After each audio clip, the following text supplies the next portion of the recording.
Here comes the, here comes the, here comes the. Y'all don't really want it like. Here comes the, here comes the, here comes the. Y'all don't really want it like. Here comes the, here comes the, here comes the. Y'all don't really want it like.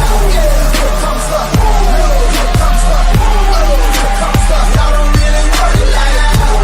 Here comes the, here comes the, here comes the.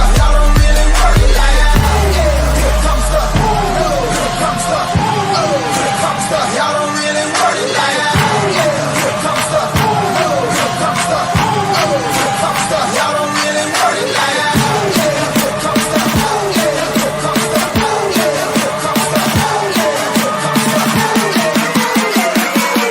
the, here comes the, here comes the. Here comes the.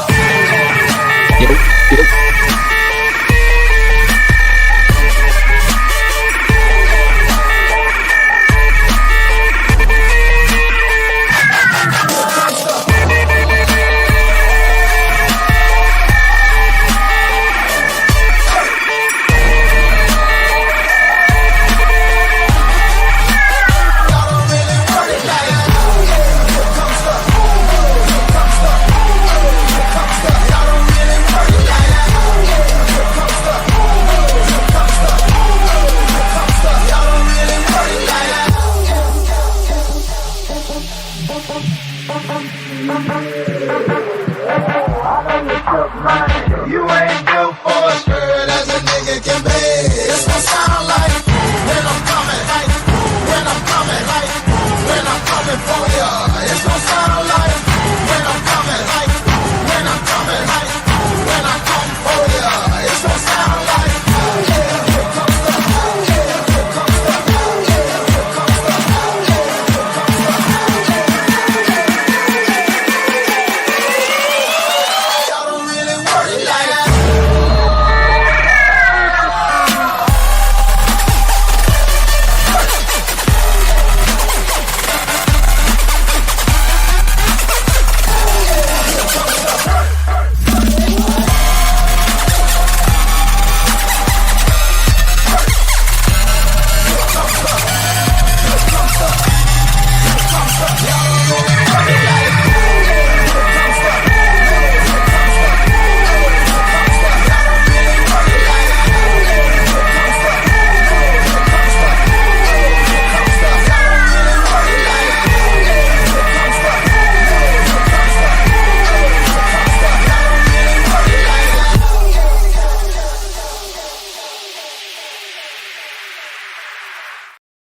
What is going on, Chad? Happy Sunday. It is week 13. It is December the 1st. Excited to have you guys with us right here on the channel to talk all about the NFL today and vibe out with you guys on this beautiful Sunday. Welcome to the channel. That is Vsauce. That is Trizzy Betts. That is Jess Sook. My name's Sweatpants Jesus. Stoked to have you guys with us right here to get your vibes moving on this beautiful Sunday. Vibes are high. It's week 13. We got a lot of really tasty games today to talk about, boys. Vibes are high. Let's get it rocking and rolling. How you guys doing? Ready to rock and roll? Yes, sir. Oh yeah, Trizzy sounds electric now. He sounds. You like so, that, huh? Crispy. Have you had this in your closet the whole time? Yeah. Yep. I'm gonna fly to Boston and slap you in the face. I have a nice webcam somewhere too. I don't remember when we used to do like the live UFC events. Yeah. I had a whole streaming setup for that shit, and then broke it down when we stopped, and the pieces just made the violence report poverty for fun the last few weeks. Yeah. That's right. He's got the mic out now. He's ready to rock and roll. Yes, but we're excited to have you guys with us. Thanks for stopping by, chat. Hope you're having a kick-ass day. We are going to talk about every game with you guys to get you ready to rock and roll for week 13 of the NFL season. Really tasty games today. Lots of nice matchups. Trizzy and I were kind of talking too. There's some funky lines out there today, man. There's some weird stuff that we're going to talk about and get the vibes rolling. Chat, just a couple reminders to you guys. As always, if this is your first time watching us, thanks for tapping in. We go live every single day right here on Twitch, on YouTube, or on Twitter. So if it's your first time being here, we appreciate you stopping by and hanging out with us. You're always welcome to subscribe on YouTube for free or drop us a sub on Twitch to support the channel. We also have a Discord now if you want to to get involved with the Discord, be sure to send us a DM on Twitter. We will be posting more and more about the Discord. There's a lot of really cool people popping in there right now. If you like vibing out with us and having a good time, go get involved in the Discord. It's blowing up right now, man. I can't even keep up with it all. So get involved with the Discord and post your plays, talk about stuff, get smarter as bettors every single day. As always, go The keep the vibes are scribbles. dope in there. Yeah, the vibes are high. It's nice. It's really nice. And it's great because, we get to get up here and talk about stuff, but it's great to see you guys talking to each other and getting better and all that shit. So, yeah, send us a DM or send one of us personally a DM. We'll be sure to get you the link. It's free, as always. So just get involved and come and kick it with us, as always. Fam's Couple a comedian, things. bro. I know. Fam's a comedian in chat today. He is an actual comedian. He's probably sad because Ohio State shit the bed yesterday. That's probably why he's in shambles right now. Yeah, Ma Martinez, I love that. Chef and I did a little two-teamer. That's one of Chef's favorite plays today, too. So keep dropping your plays, as always, in the chat. As we go game by game with you guys, we'll be looking at our stuff. We all have plays locked in ourselves, as per usual. So we appreciate you being here. We're going to get to it. We got 2 hours till kickoff. We're going to play a couple little games to get the vibes rolling, and then we're going to dive in and go game by game with you guys. Brought to you by our sponsors today at BetOnline. You guys know the deal. Get involved with BetOnline with that QR code at the top corner of the screen. Get $1,000 dropped into your account and a free $10 bet if you use our promo code right up there with that QR code above Mr. Vsauce's head. Right there. All right, all housekeeping done. Boys, you guys ready to rock and roll? Let's Oh, party. yeah. Let's I'm ready party. to make some money today. Hell yeah, me too, dude. Me too. Let's go ahead and talk about some implications today, and then we're gonna play Stud or Dud to remind you guys that it is fantasy playoffs right around the corner. If you guys still give a shit about your fantasy lineups, we will talk about a couple different things. But let's just look at the implications today. I'll bring this up again before we get started. There you go. Who's So that? I'm gonna brick you up a couple times today. Teams with the most at stake in Week 13. So as you can see, the Buccaneers today with a win. 57% is a lot better than 21%. So big game for the Bucs today in Carolina as a divisional game as well. Speaking of the Cardinals as well, have a big matchup today. 65% chance making the playoffs if they win, 37% if they lose. The Commanders welcoming the Titans to our nation's capital today. 77% chance to get the job done and move to the playoffs if they win. Drops a little bit below 50% if they don't get the job done against the Titans today. Seahawks, 54%, 27% with the loss. Falcons, 83%. That's a big jump, 57% for them as well. And then those Broncos, they were on the list last week as well, 76% after they won last week as well. Anything stand out to you guys before we kind of look at some stud and duds? Any of these matchups kind of speaking to you? We'll talk about all of them, but anything stand out? We talked about it last week. The Broncos have been super surprising, right? But I think the Cardinals here with the win today, you look at that spread. We'll talk more about that game. But Trizzy, I think you know better than other people. But 3.5 for the Vikings at home against a Cardinals team that is 6-5 feels super short. But I'll put my tinfoil hat on in a little bit. Yeah. There's a lot of weird lines today. Triz and I were kind of talking about it. I love the Bucks today. That's like one of my favorite plays. I think they're just going to steamroll the Panthers. You're selling. I'm going to sell the Panthers stock while it's at an all-time high. I think Baker rolls through and just drops his dick all over Carolina's defense today. I absolutely agree with Trez. Yes, vibes have been high for Carolina for the last 3 weeks. They've been competing. They've been in games. Guys have been playing well. Jonathan Brooks is back. We'll get there. But statistically, this team is still terrible. And Baker Mayfield did not get it done in the air yesterday. They scored 4 rushing touchdowns, which was a Tampa Bay Buccaneers franchise record. My gosh. That's and crazy. might I add, Bucky Irving is plus 100 to score a touchdown, which I think is the fishiest line in touchdown scorers. Plus That's 100 because and plus 105. They're so odd. You know what I mean? I think That's because Cohen Rashad White's probably going to score. I like Evans today too. I think Evans is Yeah. going to grab one. Everybody was on him last week and he didn't do shit. So this is probably the week. He might have Baker- 1, 2, something like Baker actually wants Cohen to be the next head coach there. So Cohen is definitely going to be throwing a few things at the wall and seeing what sticks for the next few weeks. Because as you see there with that 57% to win, they still have an uphill climb to make it to the playoffs. But, boys, they get the Panthers twice to close out the season. Yeah, and the Panthers, have been frisky, but I think this last half of the season, they're going to start looking at what draft pick they want versus trying to get some dubs. I've got some Bucky Irving stock today that I bought, so we'll talk about that when we get to this game in a little bit. But this is your fan. We'll get back to this graphic. It'll come up a couple more times as we're looking at game by game. But just want to get the vibes moving with that. This is your weekly reminder, chat, to set your fantasy lineups if you haven't already. I do this for V mostly because he tells me that when I do this, he sets his fantasy lineup. So for you too, chat, go set your fantasy lineups if you have not already. We're gonna play Stud or Dud.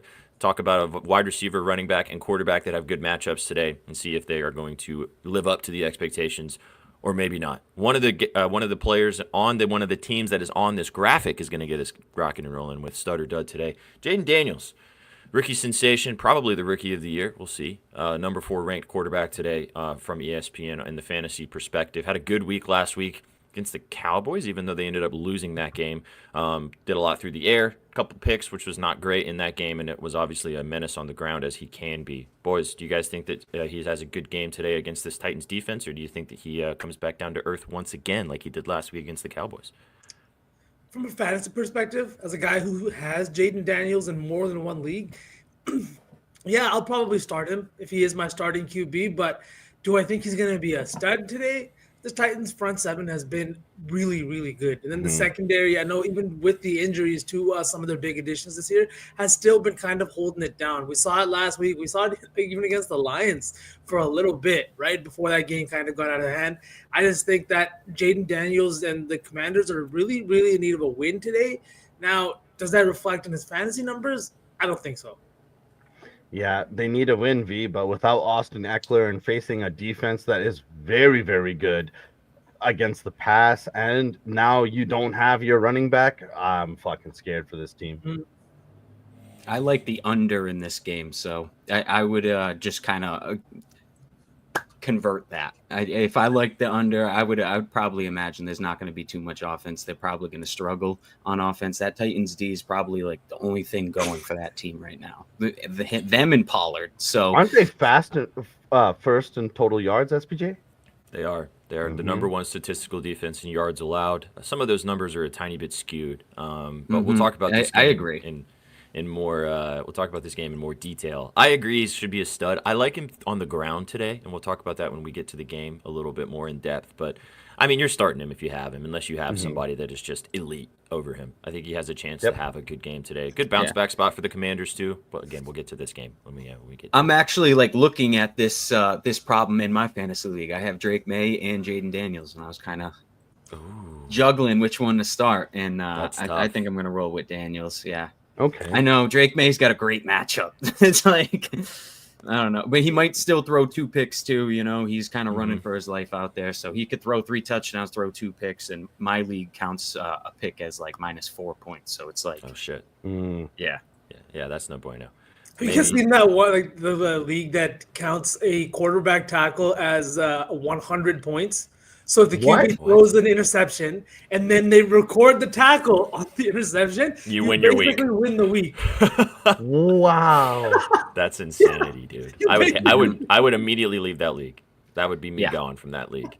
One year my fantasy league did you got like as many points for a field goal as how long the field goal was. So if somebody hit a 50 something yarder, it was like 5.5 points plus the 3 of the field goal. So we had like Justin Tucker was like the leading scorer in the league that year because he was dropping like 30 a game. You know what I mean? Like I'm not gonna lie, I think next year I'd be down to do our league and not include kickers because the kicking points is starting to really piss me off. Yeah, get that shit out of here, man. I will raise my hand and say I'm against that. I'm also against like the flex leagues where you have 2 QBs and shit. Oh, I don't like that. Yeah. That's so stupid. If I'm gonna play fantasy, I'm sorry, this is gonna sound so dumb, but it's fantasy. I'm gonna fantasize that this is a fucking proper team. I don't want 2 QBs. That you want it to be a real team. Yeah. In GM suck. Our league too, we have 14 teams, and if you add another we already have an extra flex spot. So you add another flex, we're gonna be starting like the bottom, wide receiver 3-point guy. Like, all right. Question. Do you guys think in 2024 the tight end should be flexed? Yeah. Yeah, why not? Right? 100%. yeah, dude. If you have Brock Bowers and like still not doing it. What? Our league sucks, V. You guys have a separate. They league, draft probably. me 3 tight ends because I'm on auto draft, and then we can't even flex the tight end. Like, what Dude, am I? that's- shut up. You're on that's auto lame. draft. I don't want to hear complaints on That's auto lame. draft. I mean, fam, just but- to answer your question, I probably would go Smith and Jigba, but yeah, just I from would too. an opportunity perspective. All right, let's get back to the other two, and then we'll dive into today's slate because it's juicy and we got to spend a lot of time with it. Running backs today, your boy, Mr. Chuba, number 7 ranked running back today, which I was kind of surprised. So that's why he's on the graphic. Didn't have a great week last week, but the Panthers have been a little bit friskier. However, this Buccaneers defense is no joke stopping the run. We can probably keep this, I think, pretty short and sweet. What do you guys think, boys? You think Chuba has a good day today? So, Dud. Personally, I don't want to touch that line. I think at home they will try to feed the kid Jonathan Brooks, who got 2 touches last week for 7 yards. But I think he'll eat into the shares a little bit more at home tonight or this morning, afternoon, whatever the fuck it is for your time zone. But I think Chuba, no matter what, I think 7th ranked is very, very high. But I think he'll be a serviceable back this week.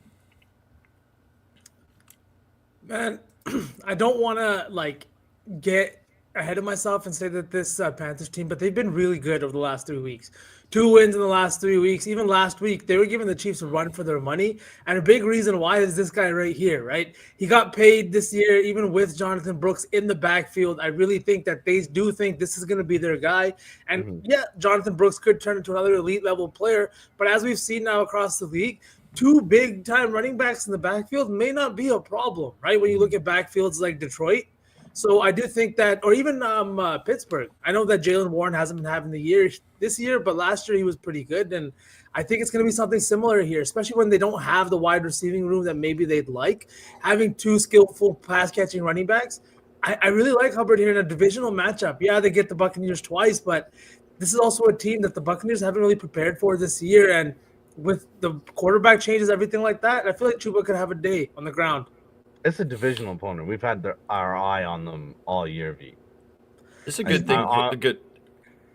Yeah, It's a good mention too. We've talked about him a lot this season, saying, I don't know, maybe this week he comes back, and he just keeps performing. So, he's 7th for a reason, and he is top, I think, 5 or 6 in the NFL in rushing yards right now. So, I don't think he's going to be awful, but this is a tough matchup. And maybe this game also gets to the point where they might be down a couple touchdowns, and then he's not being able to run the ball as much. He's never playing with the lead though this year. Like that's the crazy part. He's top 5, and he's never playing with the lead. Yeah. But the thing is that I've talked about this ad nauseum. He excels against defenses that blitz ad nauseum, and we don't. And the Bucks, for whatever reason, whether it's personnel, injuries, whatever it is, we have not blitzed as much as we have this season versus the other seasons in Todd Bowles' era. So I think in this game, we're gonna have a good game plan, and I'm weary. But like Hovey said in chat, he performs every week. The kid from Canada, the kid from Alberta, he's good every week. But I think his rushing line is a little high at SPJ. I think it's 66. Yeah, I think so. Yeah, 65, 66 and a half.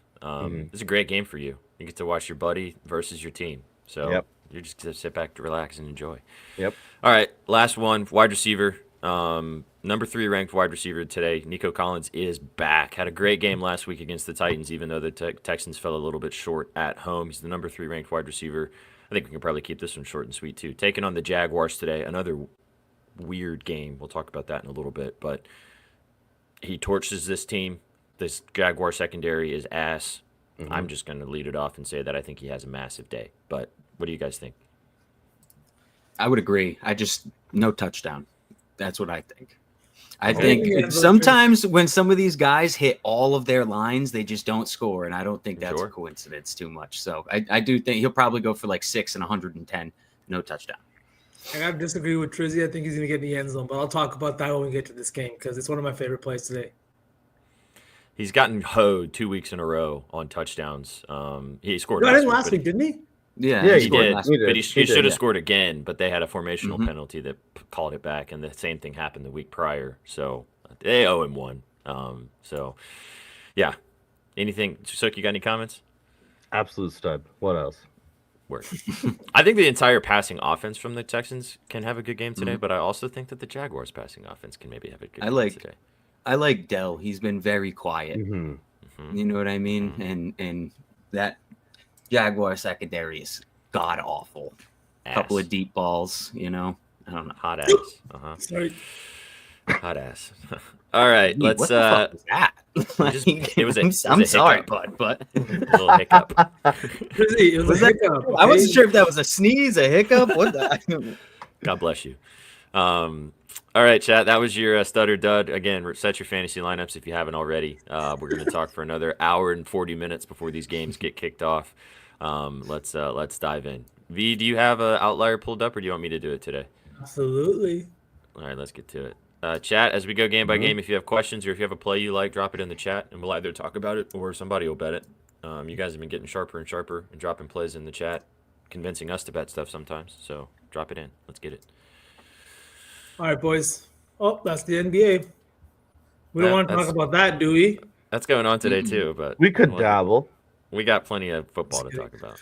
All right. I mean, better to show the NBA than like the wrong website or something like that. You know what I mean? Facts. Just don't worry. That's why it takes me so long to pull up the screen. I'm quadruple checking all the tabs. Making sure the passing yards are, or making sure that everything's okay. All right. Yeah, no black and orange. No black and orange. No black and orange. What? Black and orange?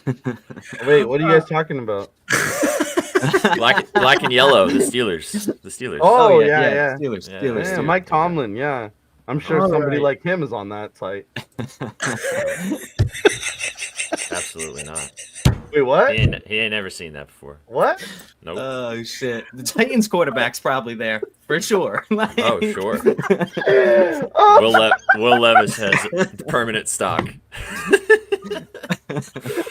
Great. Oh. That's enough of you guys. All right. Back All to right. football. And yeah. Tee it up, my guy. All right. Here we go. Boys, into Minnesota. The Cardinals are coming into Minnesota to take on the Vikings. 3.5 point spread. To me, looks fishy as fuck. Over-under sitting at 45.5. Boys, Arizona could really, really help their playoff chances and really help their I'm still thinking about what we were just talking about. Justin Bro, get Jefferson your mind out the Yard. gutter. Come on, brother. Save me and give me their first play in this game. Yeah. All right, I'll lead us off then. I think that the Cardinals have a really good opportunity to torch this Vikings secondary. They've been getting torched. They're bottom 5. We've talked about it. The Titans torched them. Who did they play last week? They got torched last week too, through the air. This defense is not very good in the back end. They're kind of getting away with it right now because of the just situational football, and Brian Flores does have exotic schemes. But when you protect your quarterback and he has time, their secondary really gives it up. So I went with a wide receiver. I know V went with kind of the tight end position just because of how good Trey McBride's been, but I'll let him talk about that in a second. I think Marvin Harrison's going to have a massive week this week. Marvin Harrison Jr. Marvin Harrison's not coming out of retirement to perform in this game. His son, though, is. I like his yards. I got 56.5 for his receiving yards. I like it laddered all the way to 100. If you can see, his targets have been pretty decent. He's kind of a big play guy, but again, this is more about the matchup. This team has been awful to the wide receiver position, as V is showing on the screen. 32nd. That's last in the NFL to wide receivers yards given up. I think Kyler Murray's going to have time, and I think that he's going to be able to find Marvin Harrison Jr. maybe for a couple bombs. When he goes over his yards, as well as you can see, he soars. And this is the type of team that you can beat deep. So I think that this is a really good opportunity for Harrison Jr. Last point, and then I'll pass it to you guys, is I don't like when coaches do this, so maybe it's not great, but I don't mind it either. The head coach, Gannon, came out literally 30 minutes before we started and basically said, we're going to feed the beast today. We're going to feed this guy. Our offense is going to kind of run through him. I don't know if that means anything or not, but I like having the number pressed already because I think that he's going to have a big day today. So that's my favorite play. I think that Kyler Murray can also have a good game too, but I kind of lean with the Cardinals in this one. I like that, SPJ. And again, like you said, I'm targeting this pass defense as well. Marvin Harrison Jr. is another guy I really like. I took his touchdown in a parlay or two just because, like you said, they have been atrocious against the pass.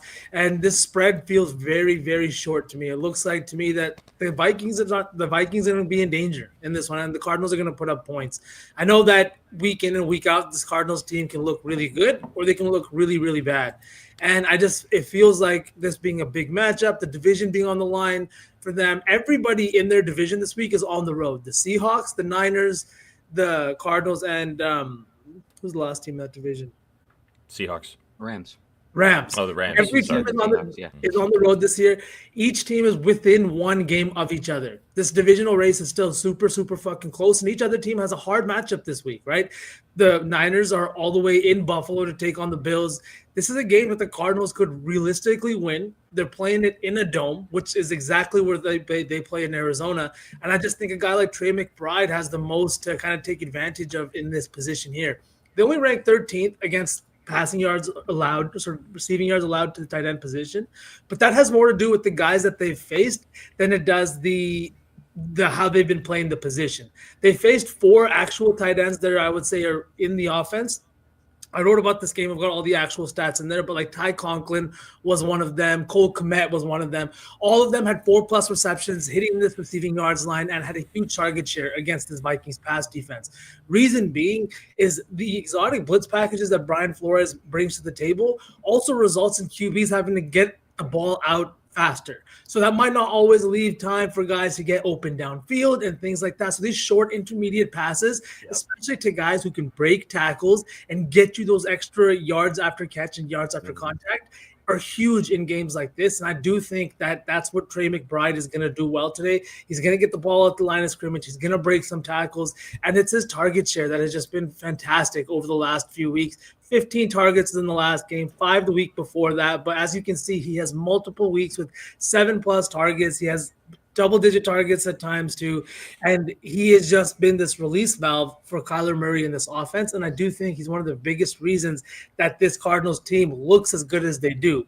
Yes, Marvin Harrison has been good, but Kyler still has troubles kind of getting him the ball at times. And I wouldn't credit him too much for this Cardinals success. It's been Kyler, it's been McBride, it's been James Conner, and the defense doing their part too. So I do think that McBride's in a good spot today, and the Cardinals could even maybe pull off the upside. Like, I'm not going to say anything, but the money line might be in 1 or 2 light sprinkles here and there. Boo.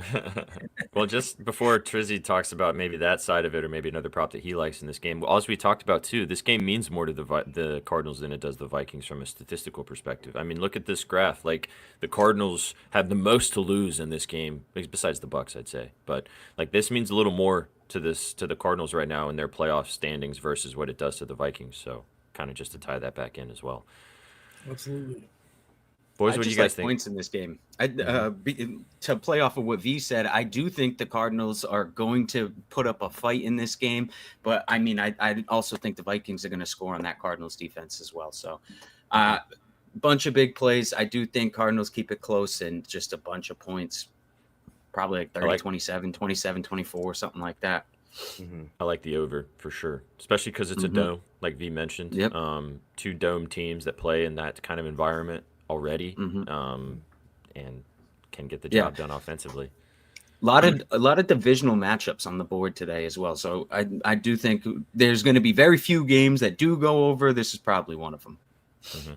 Also, just to throw this before Sook gives what he likes in this game too, James Conner got a contract extension yesterday from the Cardinals. He got kind of that, like, congrats, thanks for your service, here's your money, which maybe he rewards them today, but we'll see. He burned me the last couple weeks. And to be fair, the Vikings defense on the ground is very good. They're really good at stopping the run. So it could be a tough day at the office for James Conner from a rushing perspective, but his touchdown does look kind of spicy too. We're not ignoring the defenses. We're just saying that we're trying to look for spots where they're not as good. We're looking for the holes in the defense, not saying that the defenses, because the Vikings get torched through the air. So, yeah. Oh yeah, 100% they do. And I like, it's just one of those spots too where it's going to be 2 offenses that are very high powered in my opinion. And the Cardinals only scored 6 points against the Seahawks last week. Like, there was something wrong there, and it just feels like a spot where like if that was the Cardinals team we were expecting, the spread wouldn't be at 3.5, and the over/under wouldn't be sitting at 45.5. Mm-hmm. I also think 45.5 is such a weird number. Like Mhm. that is, they moved off the key number of 44, gave him a 1.5 off of it. It's probably going to soar over the 45.5. So, Good for what did you props. want to talk about? I personally just had one play, and it's chalky. Set it for and forget it. They've been on the road for 3 straight weeks, and honestly, V, I know we've talked about this right now on the show, but the Cardinals have more to play for, sure. But the Vikings are in the NFC North. They're still measuring themselves up against your Packers, against my darling Detroit Lions. They know that they need to win. They need to gain confidence. They need to execute week after week after week if you're Super Bowl aspirations. So I'm just taking Justin Jefferson 82.5 receiving yards just because it's simple. It's been 3 weeks on the road. He hasn't really had a big game. He's due. That's it. That's a sell job. He's due at home. I like that too. I do like that. He's just been a ghost, man. And this Cardinals defense, he's primed to tear it up. Same thing with the Cardinals offense. They're due for an explosion. This is going to be a good one. Darnold's been targeting Addison a shit ton. Yeah. And he's been great, but it may be a Jet as week. Especially But we in know, the end zone, boys, too. when you have that wide receiver room, they have that target tape. And I don't think Justin Jefferson is going to be happy about his target share last week. So I think they feed the guy this week. He just said it too in the media afterwards. He's like, I'm about winning. So I spread the ball around, give it to everybody else. I'm here to win. And usually after a guy says something like that, he's rewarded with a big target share and a big game. Yeah. But just before we close out this game, I did have one more play in this one, and it's Aaron Jones. It's over his receiving yards. I got it 18.5 yesterday. It's moved up now. I like it up to 22.5, to be honest. He's just been a great pass catching back, and this is what sets him apart from other running backs, and what probably still puts him in that elite category, in my opinion. With Silk, we talked about this on Friday.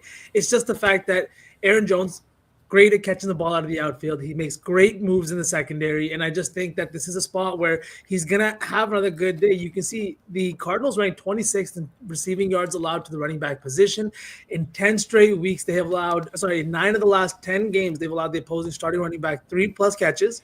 And in 7 of those weeks, they've had 20+ yards. I just think that this is a place where Aaron Jones is going to thrive. Like Suk said, this is their first game back at home in 3 weeks. This is like in almost a month, right? Nobody plays better than Aaron Jones at home. He's averaging nearly 30 yards through the air at home. And I believe both of his touchdowns have also come at home through the air. But it's going to be a good game, I think, for Minnesota this week and the Cardinals. So give me the receiving yards for Aaron Jones and then Trey McBride. Nice. Sounds like we're all kind of leaning. Somebody in the chat said they like the under. I mean, yeah, go for it. That's what you labbed and you like it. Go for it. Yeah. We're just looking at what. Yeah, it's totally possible. Yeah. He's a mobile quarterback too, though. You know. Yeah. Should be a fun game. I think we can all agree that it's going to be. You like his receptions, V? Before we move on, you like Jones' receptions line? Yeah, over 2.5 as well. I like that. The reason I like the receiving yards is that's one of those things that could be gotten on one screen pass. You know what I mean? So I'm usually a receiving yards guy over a receptions guy, unless something's really, really popping out at me. This is a good point, fam. Before we keep going, chat, just take a second and remind yourself that it's the best time of the year right now. Don't take it for granted, because the holidays are here. Football, basketball, all the goods. Because don't you worry, we'll blink and it'll be June. So enjoy it while it's here. Unless the Red Sox sign Juan Soto, then I'm looking forward to June. All right, well then, fair enough. If they don't, Trizzy's back on our wagon. But yeah, with all this bullshit, if they don't, I might go down to Fenway and throw on a strike myself. You know, Yeah, I could see that. For sure. All right, let's keep going. All right, boys. We got the Los Angeles Chargers in Atlanta. Chargers entered this one as a 1-point favorite, over under set at 47.5. Boys, this Chargers defense is the number 1 scoring defense in football, allowing just 15.9 points per game. They're top 4 in red zone efficiency, holding their opponents to converting on just 46% of red zone drives. Is this Chargers defense going to hold up, or is this over under sitting at 47.5 for a reason, Trizzy? Talk to us. I think this game stinks in general. I don't understand why the spread is so short. I think the Chargers should roll. I've seen people all over the Falcons, and I think it's a fake sharp game, man. That Chargers defense is legit. Why are they giving the Falcons more credit because Dobbins is out? I mean, I don't necessarily think so. I think their offensive line over there is doing most of the work. So I mean, Gus Edwards should probably be plug and play, in my opinion. He's probably going to do the exact same thing Dobbins does. And if they got the rushing game going like they have been, they're going to eat up the clock. Kirk Cousins is not going to have enough time on the field. As you mentioned, Chargers #1 scoring defense in the NFL, and Kirk Cousins likes to throw the interceptions sometimes. So I do think they might end up turning the ball over a little bit. This game might get out of hand. That's what I think. Dude, Trizzy, you fucking took some of the words like directly out of my mouth, man. The two plays, I don't like this game either from a props perspective, but the two plays that I was kind of peeping to even think about was Gus Edwards rushing yards or his touchdown, and Kirk Cousins to throw a pick. I don't know what the odds are for that, but I think I wouldn't even hate a defensive touchdown from the Chargers. That's probably like plus 1,000, plus 2,000 or something. A pick six, scoop and score. Kirk Cousins to throw a pick is minus 102. I really like That's that. interesting. Yeah, I like that a lot. Boys, what do you guys think about this game? I personally cannot comment on this game because Baker is trying to take us to the playoffs. So I hope the Falcons absolutely fold the rest of the season. So I'm not betting on them. You boys know I'm a fan of them. Weirdly enough, I like a lot of their players, but I'm off this one this week. I think that I agree with Trizzy. This Chargers team is really fucking good, and this whole Gus Edwards look at plus 125. He has one touchdown on the year, but this Falcons defense is giving up 25 points per game. The red zone efficiency is they're ranked 21st, allowing teams to convert on 61% of these red zone drives. Right, 25th in first downs allowed, 26th in pass yards allowed. There's no reason that this Chargers offense shouldn't kind of come in and just continue to chug out, because we've been talking about it. We said the Chargers are fake good. They haven't had good opponents. They haven't had this. Herbert hasn't really played that well or put up big numbers. But week in and week out, they come in, they win, and now you got Justin Herbert too, putting up big numbers, both through the air, in the end zone. And Ladd McConkey looks every bit as good as people were talking about in the preseason. I guess I wasn't sold on it at the time, but he looks really, really fucking good. And at plus 175 for the touchdown, I just think that his target share has been fantastic with Herbert. Herbert targets him often. He's kind of feeling that like Keenan Allen type of role, who's a very high possession, high targeted receiver, goes to him when he's in need of a first down. We saw it late in the game last week, right? I think a lot of people had some McConkey props that hit at the very last second as they were trying to get the first down and run some clock, right? It's not often that you see a team passing the ball in that situation, especially a team that's being led by John Harbaugh, right? John. Jim. Yeah. Jim Harbaugh. James. Jimothy. Jim John. Yeah, Jimmy. you know what I mean? He's a run-first coach, and I just think that McConkey over 5.5 receptions, because this is one of those spots, like I said, where I would probably target the reception line just because of how much he is targeted. He's their best pass catcher. Yep. He fucked me on the touchdown last week too, so he's probably going to score this week. He's due. You guys want to put your tinfoil hats on with me about something real quick? Yes. So logic would tell you that Gus Edwards is going to be the guy that's going to score a touchdown this week right on the ground. But what if I told you that Gus Edwards is going to rumble and stumble all the way down the field and get inside the 5, and then old Kimani Vidal is going to come in and score a touchdown from the 3-yard line for plus 500? Yeah. Vulture. They like this kid. He wasn't active last week because Hassan Haskins offers more from a special teams perspective, but he's going to be active with J.K. Dobbins being out. He's a good player. I could see him getting in the end zone and vulturing everybody's fucking Gus Edwards play. I think Gus Edwards does score too, but just to throw something out to you guys if you're paying attention to that, I think Vidal for plus 500 for his touchdowns cheeky. Can we bet on Quentin Johnson drops? Bro, watch him. He's going to go bananas this week after all the shit that happened last week. He's got to. Yeah, I was thinking the same thing. Yeah, I was thinking that's just how it goes. Yeah, 100%. There's just some guys that you got to show me first, man. I think it's criminal too. that book is offering Dobbins props. Like, he's not going to play. Like, that is definitely He's not out. happening. They're just like, they're asking you to take it so they can hold your money and then void the bet. He's on the IR. That's so stupid. That is So, stupid. did you have something you want to talk about this game? Yeah, I just wanted to bring up the Canadian kid. Plus 300, anytime touchdown. Joshua Palmer. Last week, he forced a lot of flags in that game. He was impressive, causing a lot of pass interferences.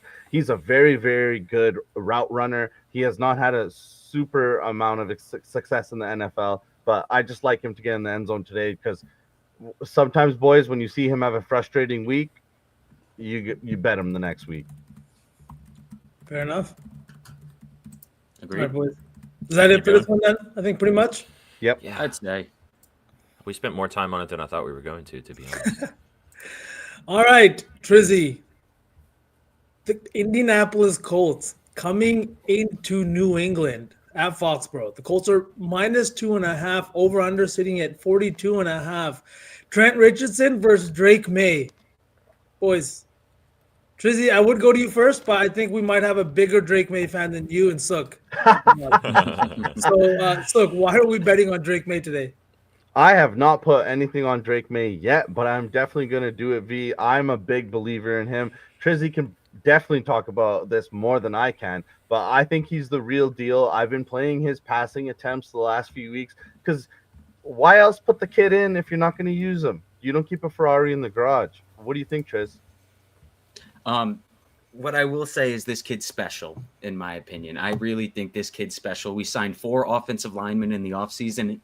Two or three of them have started multiple games. All 4 have been cut.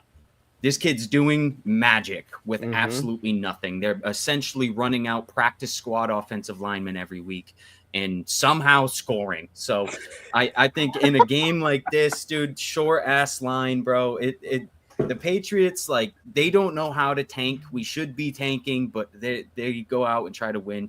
I think Peppers is going to play. So I like Pats for the upset here, but I love Adonai Mitchell to score a touchdown. This is the lowest he's been chasing all that, year. brother. This is the lowest he's been all year. It's like plus 250. He's the same exact line as Alec Pierce. Alec Pierce has multiple touchdowns this year. He should not be that low, in my opinion. He's been getting targeted a little bit more, but even still, every game he's getting 2, 3, 4 targets, and his touchdowns plus 250 on the Green Book. So I'm chasing it. I am chasing it. I know Christian Gonzalez is a little hurt. It's his hip too, so the turn and burn isn't going to be there fully. And I think Richardson likes him deep a little bit, so hopefully he gets in today. I'm going to chase it. This is going to be the last time, but he is the lowest, and he's on Prize Picks too as a demon square, and he's never scored. So I think that's weird as hell. Mm-hmm. I did look at that, Gerald, on Jonathan Taylor, because he does have good. The Patriots, as you know, Triz, can't stop the run. From a numbers perspective, it looks like they can, but if you watch this team, they really can't. Actually, I'll touch on that. We didn't have Barmore, Peppers, and we lost Roberts. We now have Barmore again, and Peppers is coming back, so the run defense is probably gonna be there. That's why we couldn't stop the run. A little better. Big man in the middle. Peppers is essentially a Sam linebacker. He's not really a safety, but that's why. Chiz, what do you think about Drake May 2 passing touchdowns plus 170? I don't hate that. Adonai Mitchell is probably lower because Downs is out, but Downs has missed multiple games this year, and I've been chasing this motherfucker for since week 3, and I know every game Downs has been out, he's been plus 450 or higher. Yeah. And this week he's plus 250. It's $2 difference. There's a reason. I have one thing to mention before V talks about. It's a tight end, and it's on the Patriots, but it's not Hunter Henry. I'm taking Austin Hooper over 20.5 receiving yards. It's gross. He's probably not going to have a bunch of catches, but he's had 3 straight weeks with 4 catches, or 4 targets, 3, 4, and 4. Green, as you like. Austin Hooper has a history also playing against this team, and he used to play for the Titans. I really like this line. It's such a low line, and I think that he can get this in one big catch or in a couple catches. Drake May loves throwing to both tight ends. I think that I'm going to take the lower one. and rock and roll with my guy Austin Hooper. Maybe even he finds the end zone. Who knows? But I just like the line at 20.5 for the receiving yards. I'm pretty sure Henry's playing through injury too, so that's a great look. That helps. I would also say whenever SPJ has one of these lines that I don't want to jinx it, never mind. But just listen to this guy when he brings you something that you weren't expecting. Sneaky. That's all I'll say. I got one guy. This is chalk. This is 100% chalk. Plus 115. Ramondre Stevenson. Dude, he hasn't scored in 3 weeks. This Colts pass defense is bottom tier. I just think that Drake May is going to be moving the fucking ball. The ball is going to be moving. Ramondre Stevens has had some fumble issues, and that's why we've kind of see him kind of fall out of the lineup, back into the lineup. But over the last few weeks, he's been back. He's been good, carrying the ball well. Sorry, not receiving yards. I just want to pull up his rushing yards. I just think that more than anything here, if you're looking at a running back and you want them to get in the end zone, first and foremost, you need to look at red zone opportunities. Is this team going to be in the red zone? Because if you're sitting there looking for like a 70 or 60-yard run, you're going to have a bad time. That should exist with bombs and receiving props and stuff like that. But you want guys in the red zone area. You want them within 10 yards. Give me Ramondre Stevenson. I just think this Colts team is not going to be able to do shit defensively, and he should have plenty of opportunities within the 5-yard line. So I'm going with Ramondre Stevenson. This is the chalkiest I'll probably get with a touchdown score today, but plus 115, I can't pass it up. No, I don't even think it's shocking. He had like 13 yards last week. Antonio Gibson like outplayed him the entire game, and he's plus 115 to score a touchdown today. I think that's pretty self-explanatory. Oh yeah. You get him down there, he's that big bruising running back that's gonna run 1 to 2 guys over at the line of scrimmage before he gets to the end zone. Dude, and they love him too. He's like last week he had 13 rushing yards, but they played a pretty good defense. And again, I will touch on, we have no offensive line. We are running out fucking practice squad players. We are signing people off of other teams' practice squads, and they start 2 weeks later. Like, no shit, Drake May's running for his life, and no shit, Stevenson can barely move the football. Like. People forget that, like, to have a successful team, your offensive line has to be good. You can have the best players. It's that meme, you know, like the meme of the guy throwing the football with a good protection, but the guy can't catch it, or the guy that's getting bowled over with the all-pro wide receiver. Like, it's that. Look at the Chargers, bro. Chargers revamped their offensive line. J.K. Dobbins looks like a fucking Pro Bowl running back. They don't have, like, the greatest receivers. McConkey's playing great, but Quentin Johnson drops the ball every other reception. But that offensive line is making that offense just so productive. They're going to win. That's how you win. Yeah. Yep. Gerald, maybe.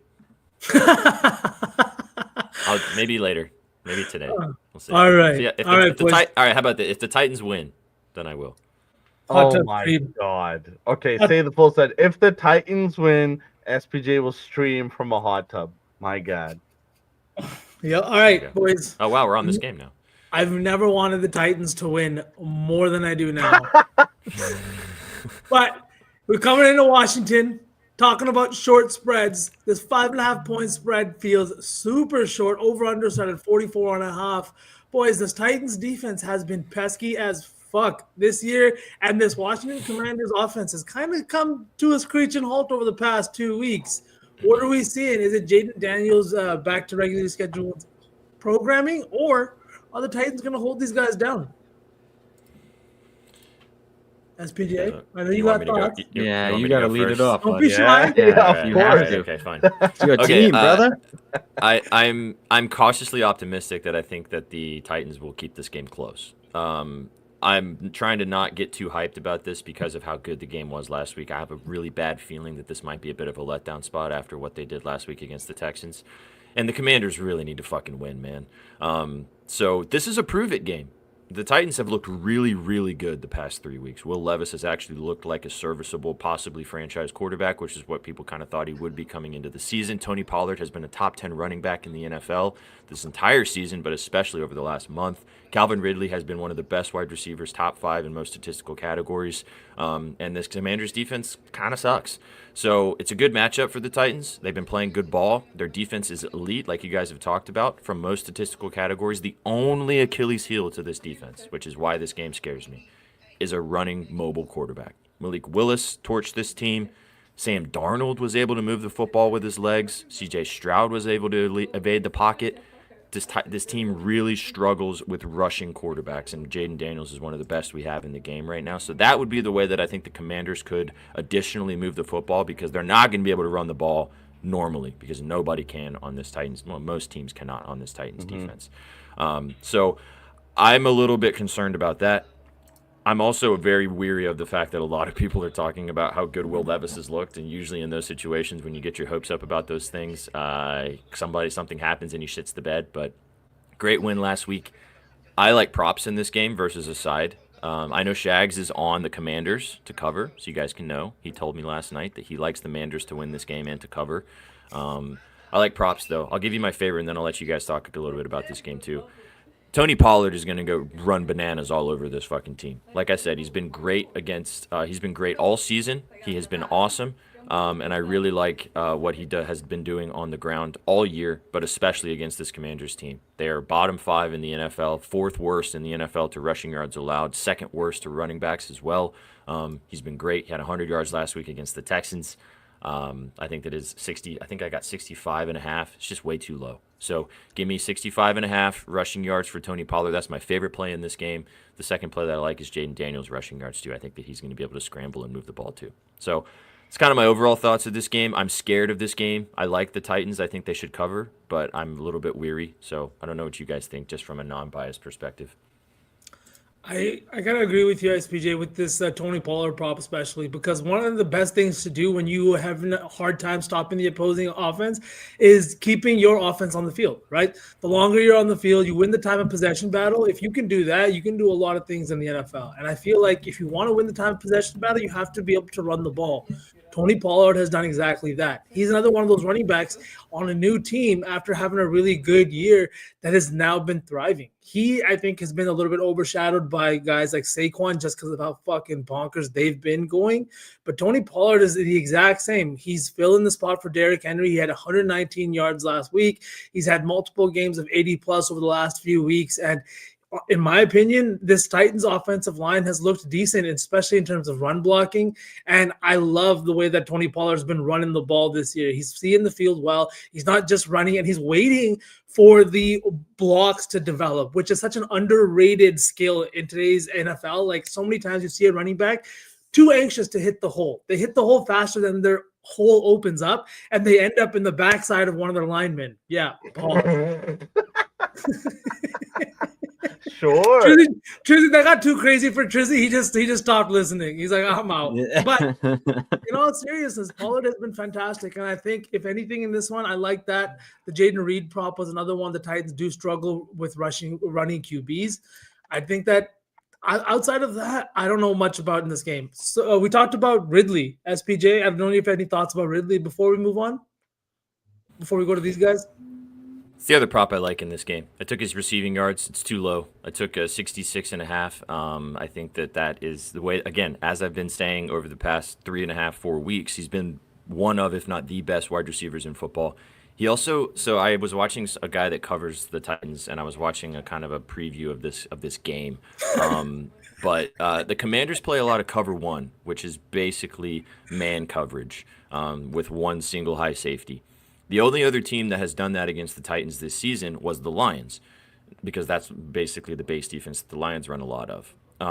The thing about that is that in that game, even though the Titans got absolutely clapped, Calvin Ridley had 10 catches for almost 150 yards in that game. There is not a single corner in the NFL that can man cover Calvin Ridley if you put him man-to-man. So with the defensive matchup, I think Ridley has an opportunity to have a really big day today. I like him to score a touchdown too. He hasn't gotten in the end zone. He's had a couple called back, which sucks. So I really like Ridley in this spot. I think that he can continue to cook. And look out, man. If Will Levis keeps playing the way he's playing, then this maybe can kind of turn this team around a little bit. But again, I'm very hesitant just based upon being burned by that thought in the past. So I love Ridley, though. Those are my 3 favorite props: Ridley, Pollard, and Jaden Daniels rushing yards. Those are the 3 I have in this game. I love the Jaden Daniels rushing yards. Okay. Was there anything else you want to talk about, Sick, besides No. Jaden? No, I just think it's a very good defense. He's going to have to make a few plays with his legs when the offense breaks down, so I like it. Fuck yeah. All right, Triz? I just like the under a little bit, man. I think there's going to be a slugfest. A big rushing game, in my opinion. Like you guys are have kind of touched on a lot of Daniels. Brian Robinson's playing, correct? I know Eckler's out, but Robinson's playing. So I just think big game on the ground is going to chew up a lot of clock, and the game's going to end up soaring under. My son. One thing before we move past this, just to throw this out there, because I'm not going to bet it, but I want to say it so someone can bet it. But the backup running back for the Commanders, with Austin Eckler being out of the lineup, is a guy named Jeremy McNichols, which probably a lot of you guys don't know who that is. But Jeremy McNichols played for the Titans for a long time. He is a former Titan, and I could see the coaching staff wanting to get him into the end zone, give him some run in this game. They're going to have to because Brian Robinson can't play the whole game. So I like him to score a touchdown randomly. It's like plus 180, which is like, why is a guy you've never heard of plus 180 to score a touchdown? So I think McNichols can maybe get in the end zone against this Titans team if the Commanders can get into the red zone. He scored a few times this year as well. Even with like Robinson healthy, Eckler healthy, he has a couple of touchdowns this year. Yep. And we know Dan Quinn is a big vibes guy, right? He knows that McNichols' former team is in the building, blah, blah, blah, blah, blah, right? Just like Dan Campbell. Yep. Dan Campbell made it a point to give Khalif Raymond a touchdown against the Titans. Jim Harbaugh made a point to give Hassan Haskins a touchdown against the Titans. These coaches know these things, and they give their players, especially the vibe coaches, like you said, they give them their moment. And this, I could totally see McNichols stumbling in there for a touchdown against his former team. So, all right, boys, let's go to MetLife. We got the Seattle Seahawks on the opposite coast to take on the New York Jets. Lots of news surrounding the Jets this week with Aaron Rodgers maybe not coming back, Aaron Rodgers potentially being on a new team next week or next year. Boys, it's a 1.5 point spread for the Seattle on the road. Over-under set at 41.5. Where are we going in this one? Because this one sounds super ugly to me. Seahawks money line. Ooh. I know somewhere Nux picks is bricked up, so. Dude, honestly, this Jets team, we talked about this when we previewed the NFL season. I was not high on them. I just think it's an absolute mess. We've seen story after story after story, week after week after week. It's one thing after another. We're already talking about who's going to be under center for this team next season. And I love to fade a team that's already talking about next season when we got weeks left this season. You couldn't have described that better, Suk. The Jets are beat up. The Jets are done. But if you're on the other side, they still fucking have big playmakers in their defense. In their defense. I like the Jets for all the reasons why people should like the Seahawks. Yeah. But that's tinfoil hat jersey, man. That's just I can't get out of it. But Jets 1 point spread at home with all of this bullshit surrounding that team. Aaron Rodgers might not. He's not going to play for the Jets next year. Blah blah blah. He's still playing this year.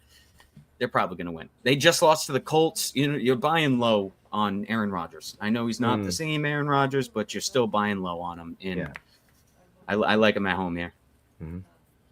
I agree, dude. I want to take the Hawks real bad, but looking at this line, it just is stinky. I'm sure all of America wants to take the Bucks really. The Seahawks really bad. You know. Yeah, I know the Jets are pretty much cooked, but like if they lose this week, they're really done. Like this would be kind of the last like on the respirator type of situation to maybe get back into things at home. But I agree with you, Suk. This team sucks, so they shouldn't win this game. But the line makes no sense. And like we've said, a lot of people like the Cardinals this week, so the Seahawks are looking at the rest of their division going, hey, we really, really, really need to go in on the road and steal one this week if we're going to get into the playoffs.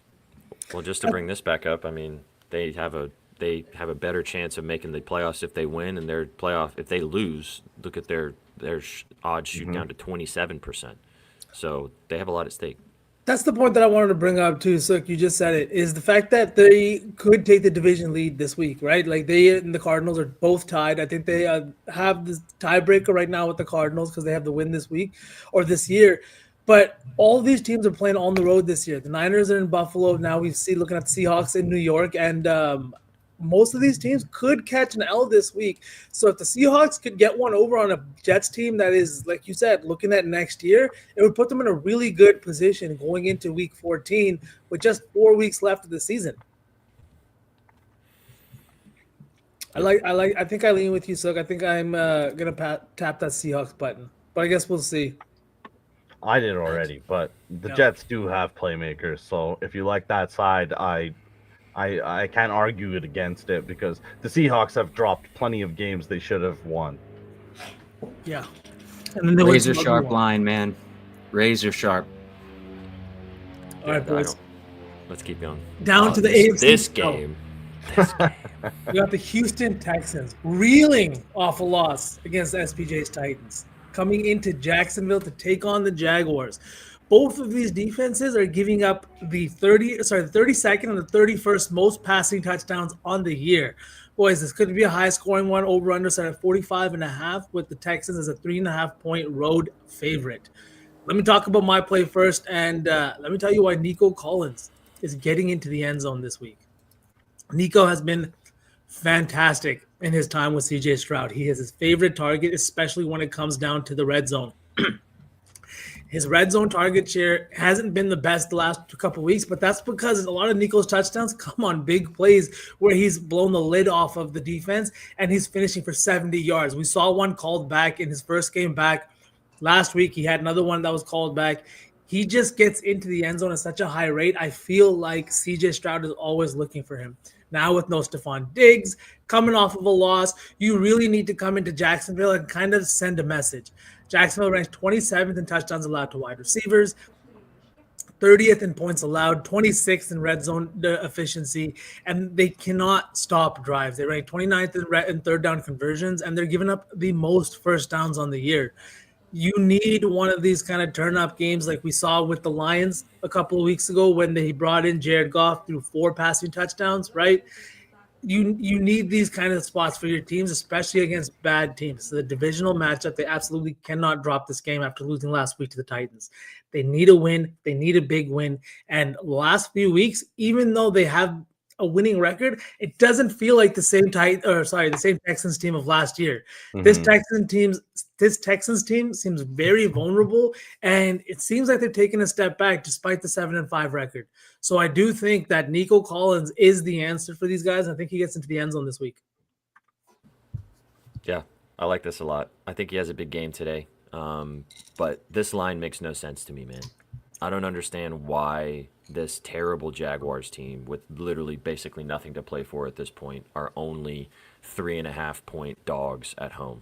The Titans last week, which I think on paper are a way better football team than this Jaguars team, were almost a touchdown underdogs in Houston.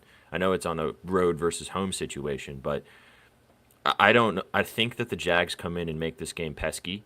Trevor Lawrence is also back today, which makes a difference in this situation. I love Trevor Lawrence's passing yards. Probably not going to bet it because I can't fucking stand that guy. But I watched Will Levis throw for almost 300 passing yards against this team last week. This pass defense from the Houston Texans is not very good. It's overrated. And I think that Trevor Lawrence can dish it here, there, and everywhere. So I love the Nico Collins play. V, I'm with you. I like his yards too. But this game scares me, man. I don't know why. I like Brian Thomas today for some of the same reasons you just mentioned. Yep. Gabe Davis out for the season. It's just Christian Kirk over there and Brian Thomas. And Brian Thomas is the bigger receiver. I think Trevor Lawrence probably going to lean on him. Probably a really big game out of him. And I do like Tank Dell as well. Tank Dell's got massive big playability. He's been kind of quiet the past few weeks. He's due for a touchdown, man. I don't hate Vsauce's play either because, like he mentioned it, Stroud's due for a 4-touchdown game himself. They kind of need to run through this Jags team. So they might spread the ball around a lot. Joe Mixon's like minus 220 to score a touchdown. That's always he's either scoring the first drive of the game or he's not scoring at all. So, and if he doesn't get in, ball's got to get spread around a little bit. Maybe Tank gets in, Nico gets in, some of the other lower end receivers get in. So I like Tank in this I game too. I think SPJ's big biggest game for fan is Tank back. too. Yeah, like one man, one game. Like I would do Tank today for sure. Mm-hmm. I love the Brian Thomas Jr. to play as well, Triz. I was looking at him maybe laddering his yards. Again, Trevor Lawrence being back, I think Trevor Lawrence is going to come in and dish today, and I think that Brian Thomas is going to get his. So Yep. I'm with you. Everybody's been talking about how good Neighbors is coming out of LSU, and like he's the more flashy player, but Brian Thomas is quietly having a very solid season. Like 5 touchdowns, man. Gets a start. If you really want to compare numbers here, like I think he shouldn't have been the third receiver off the board, and I don't think Harrison should have been the first receiver off the board. There were Jaguars fans in my mentions earlier this season saying that the Titans overpaid Calvin Ridley and they got the better option in Brian Thomas. I think at this point, both players are doing fine, so it's all good. Yeah. But if you draft a receiver and he's doing better than not having to pay one, it makes a lot of difference. But do you guys lean with I the think Texans? they're very similar too. Yeah, similar skill sets. Do you guys Yeah. what do you guys think just from your gut? Do you like the Texans here? Or do you think that the Jags cover? Jags do not cover. I think they catch their 5th straight L and fail to cover. I just think we're reaching that point in the NFL season where dudes are kind of looking at the team's records, mentally might be checking out. Some dudes might be looking at getting other contracts. Obviously, that's a tinfoil hat look kind of conspiracy theory, but I just think when you get to this point in the season, guys kind of look the other way. They might be looking at next year. Yeah, I kind of agree. I don't want to bet anything on the Jags, like in terms of a spread or anything like that. But this is one play that I don't know if you guys have been looking at my screen, but I really like this Brian Thomas touchdown look at plus 210. The offense has not been there for the Jags. Last week they scored 6 points against the Detroit Lions, 7 points against the Minnesota Vikings, and then 23 points against the Philadelphia defense that has been much better over the last 4 to 5 weeks. I'm not going to say that I think that they're elite by any means, but they have been better. Green Bay as well. They had 27 points against Green Bay, and what you'll see is every time they have a kind of good scoring game, Brian Thomas is getting into the end zone. 37 against the Colts, he had a touchdown. He's also had a touchdown in 2 of their 3 divisional games. Sorry, in both divisional games this season. Like you said, Trizzy, there's a lot of names missing out for the Jaguars this week. I think that they had 1 red zone trip over the last 2 weeks, 3 red zone plays. They were all rushing attempts. They haven't even had a red zone pass attempt over the last 2 weeks, boys. This team feels like a team that just played 2 teams in the NFC North, 2 very tough defenses in terms of the way they hit you, how hard they hit you, and how they keep you down in the Detroit Lions and the Minnesota Vikings. This feels like a spot. It's in a divisional game. These guys just watched the Texans lose to the Titans. This is a very doable. We need to put on a little bit of a show for our home fans and come out with some self-respect. 13 points over the last 2 weeks is not okay for any kind of professional team. And I think that here against the Texans with their woes defensively, like we've seen, red zone deficiency ranked 30th. Against the pass, they rank 11th. They're just not the best. And I think it's a lot more to do with the level of opponent that the Texans have had this year. Give me Brian Thomas at plus 210. I didn't think I was going to like this much. But after looking at it, it just feels like a spot where they're so due to get into the end zone. Well, the other point, too, on those last 2 games as well, Trevor Lawrence was out. Mac Jones was starting. Oh, I fully forgot about that. Yeah, so that's why their offense was pretty much inept. Abysmal. Yeah. Thank you, guys, PJ. So Lawrence is back now, which makes a big difference, too. So, yeah, Lord J, I'm with you, dude. I don't like the Texans at all in this spot. If I had to bet, I'd take the Jags and the points, but I'm not. You could have ended that sentence before in this spot. I don't like the Texans. True. Boys, speaking of someone who's due, and we're talking about the Jag side of things, what about Etienne? Yeah. I don't know, man. I don't even know if he's good anymore, to be honest. Like too. It's tough. The whole running back room over there is weird.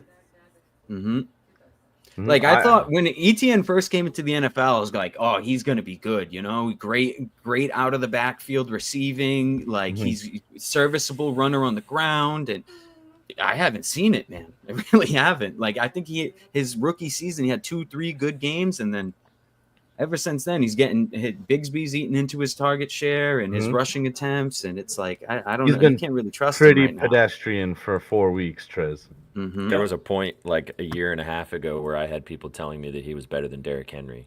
So I don't ever want to hear that slander. ever Vindicated. again. We also thought people thought Derrick Henry wasn't going to be good as a Raven. So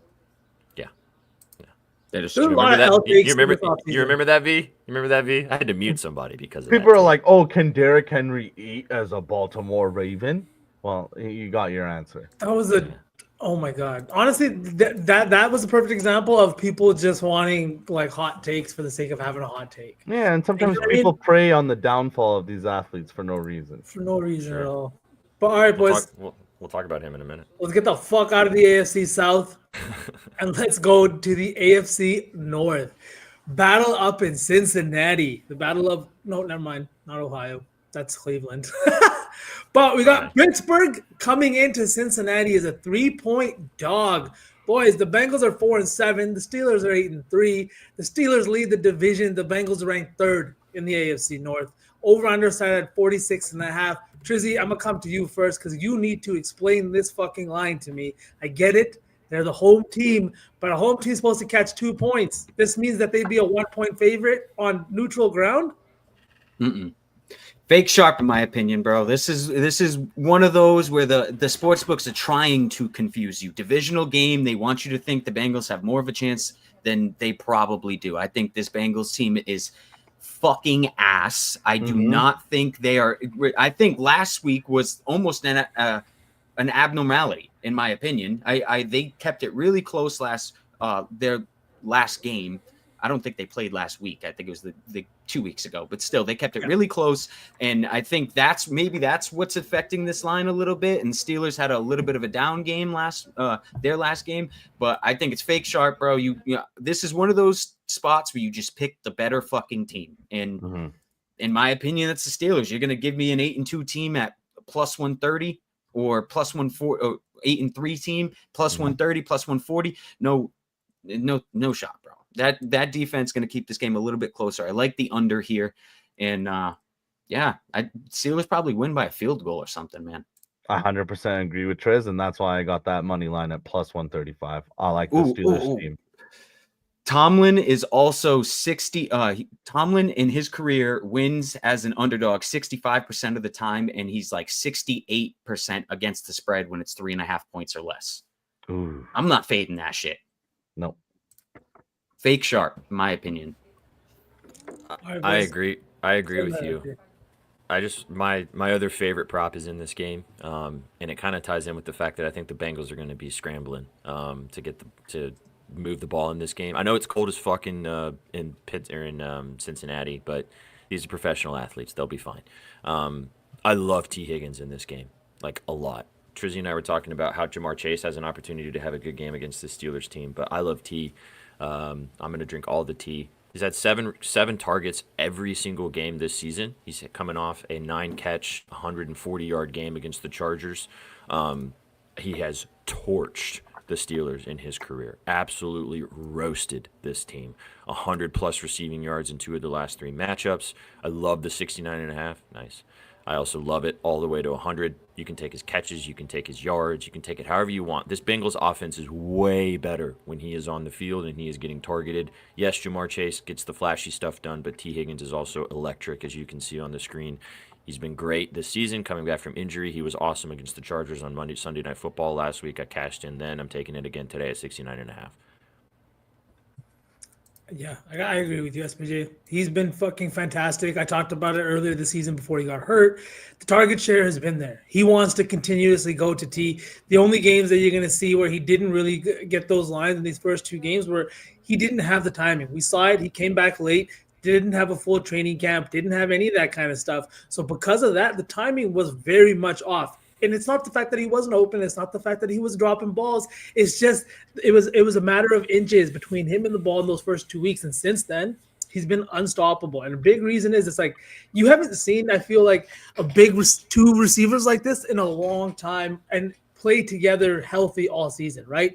Where like Antonio Brown and Juju Smith-Schuster, you remember that tandem? How good Juju looked, how good Martavius Bryant looked. And I'm not saying T. Higgins isn't better than those guys, but when you have a wide receiver one that requires the attention of a Jamar Chase, of an Antonio Brown, of a Jay Jettas, the secondary guys, even if they are like just above average receivers, can fucking eat. And T. Higgins is way more than above average. He is a great wide receiver. They're going to have to pay him again in this offseason. Same with Jamar.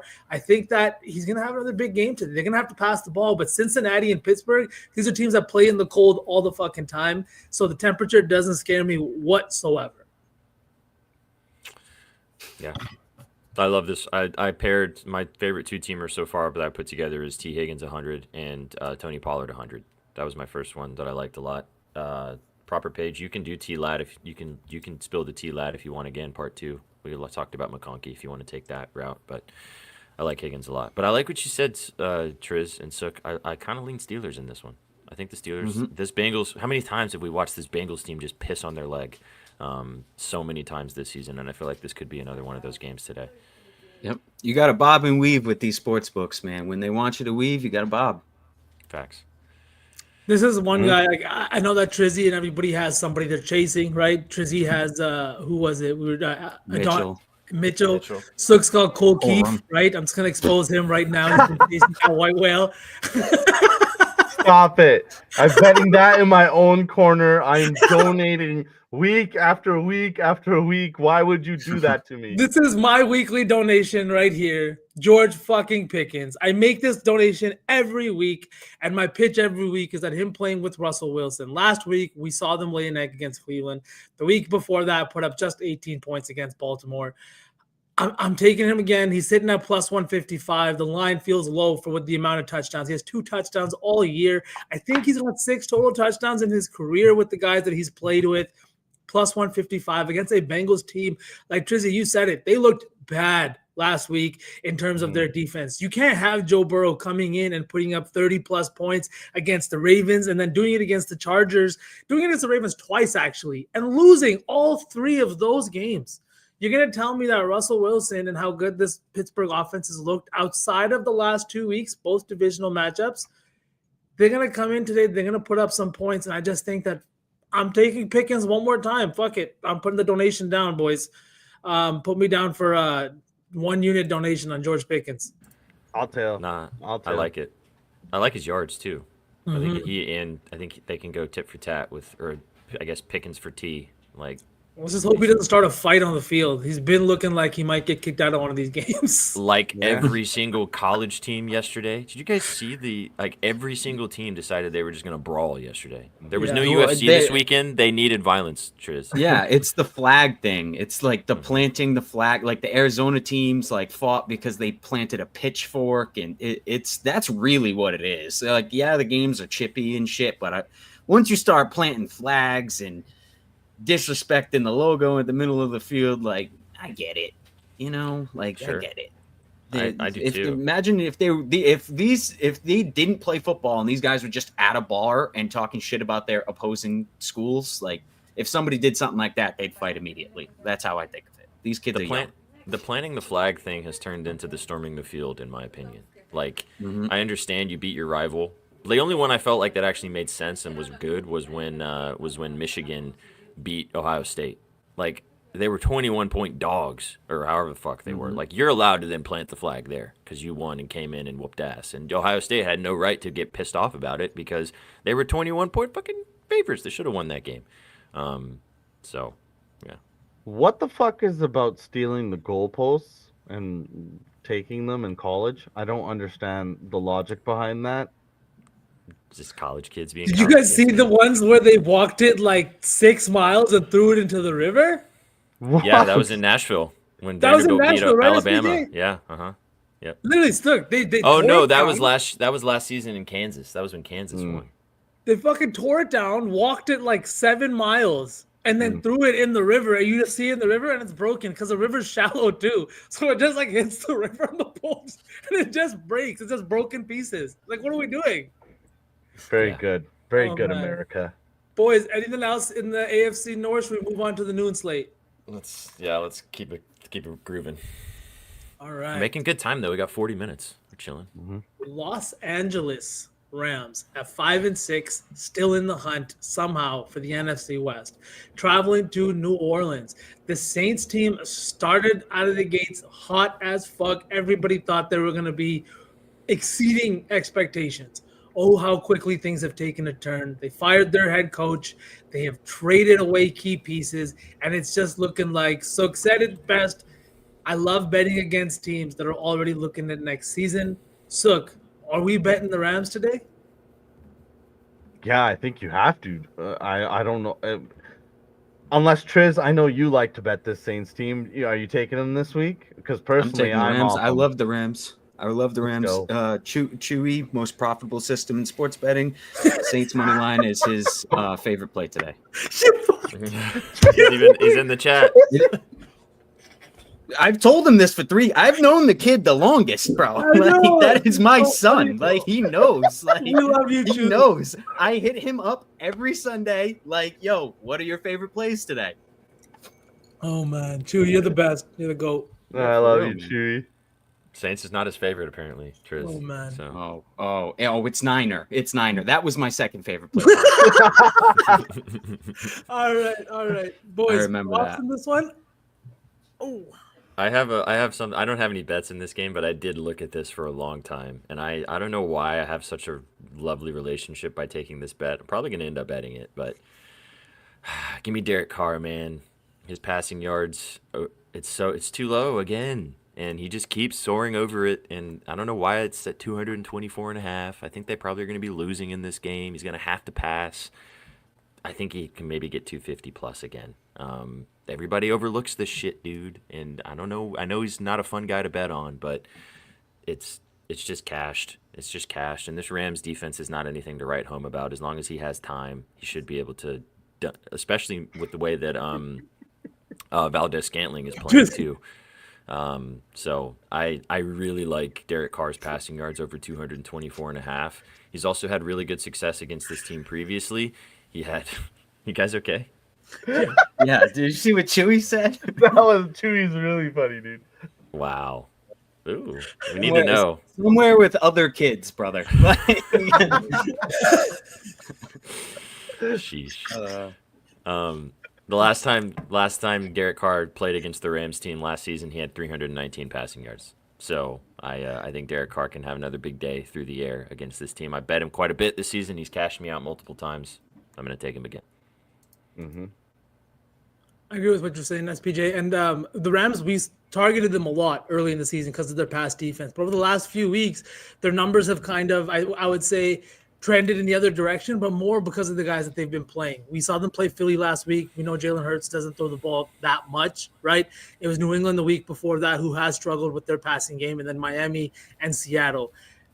Again, against Minnesota, they gave up 30 points. They haven't really looked that good in some of these games. I just think that the pass defense is one that you can definitely target. And we know that Derek Carr loves throwing up deep balls. Whoa.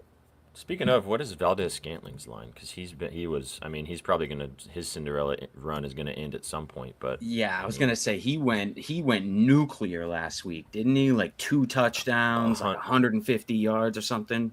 109 and 87 in back-to-back weeks, and the Rams are 25th in the NFL into receiving yards to the team and 17th to the wide receiver. So good target. His line's 37.5. He's usually good for one big bomb, so it might be like a good longest reception play of 21.5. But I kind of like his receiving yards too. Nice little stacky. I was looking at Cooper Kupp's touchdown in this one because if the Rams are going to score, I know that Kyron Williams is always pretty much like a guarantee to get into the end zone if they are playing well. But Cooper Kupp at plus 125, the line's kind of low too. And Puka's been doing a lot to eat up his targets and eat up the yards. But when it comes down to the end zone and it comes down to needing a 6, Cooper Kupp is one of the best route runners in the NFL still. He's got one of the best sets of hands in the NFL. And when you get down and within 10 yards, he's the guy that Stafford is looking at. So I think at plus 125, there's some really good value there too. The Saints defense has, like I said, they've traded away key pieces, right? Marshawn Lattimore is now a Washington Commander, and that's just the biggest name I can think of off the top of my head. They called it a season, right? The defense hasn't looked the way that it has in weeks past. I think that Kupp could be in a great spot to get into the end zone this week. I love that, V, because the Saints are literally bottom 5 in QB knockdowns. Sure, they can hurry, but they don't blitz. I think the Rams are in a good spot with their passing game in this one. That Taysom look is also really fucking sneaky. I picked him up on one of my fantasy teams. He's been really good. It just scares me to take him when he's going to be such a popular play. Triz, what do you think about that? I don't know, man. It seems like it's going to be a very popular play, I hate taking that. Like, stuff that I think everybody's on, it's just like, and then you look at that too, it's like, Plus 120, 3 touchdowns last week, Yeah, I don't. Yeah, 3 touchdowns last week plus 120 is like, why are they giving you plus money on a guy that they're clearly feeding? Kamara might be a good look too. When was the last time he scored? Like he's also right? super juiced. Is he super? So again, he's super juiced and he hasn't scored since Vietnam. You know what I mean? Like he's up on Prize Picks too, Trizzy. I know. I kind of like that. Yeah, I do like that. And look at this too. Over the last 3 weeks, he's had like multiple red zone rush attempts. Right, he gets targeted too in the red zone. I just think that this, they're gonna need it, and they rank 21st in touchdowns given up. The Rams are not a good defensive squad, right? And all of these guys are playing on the road.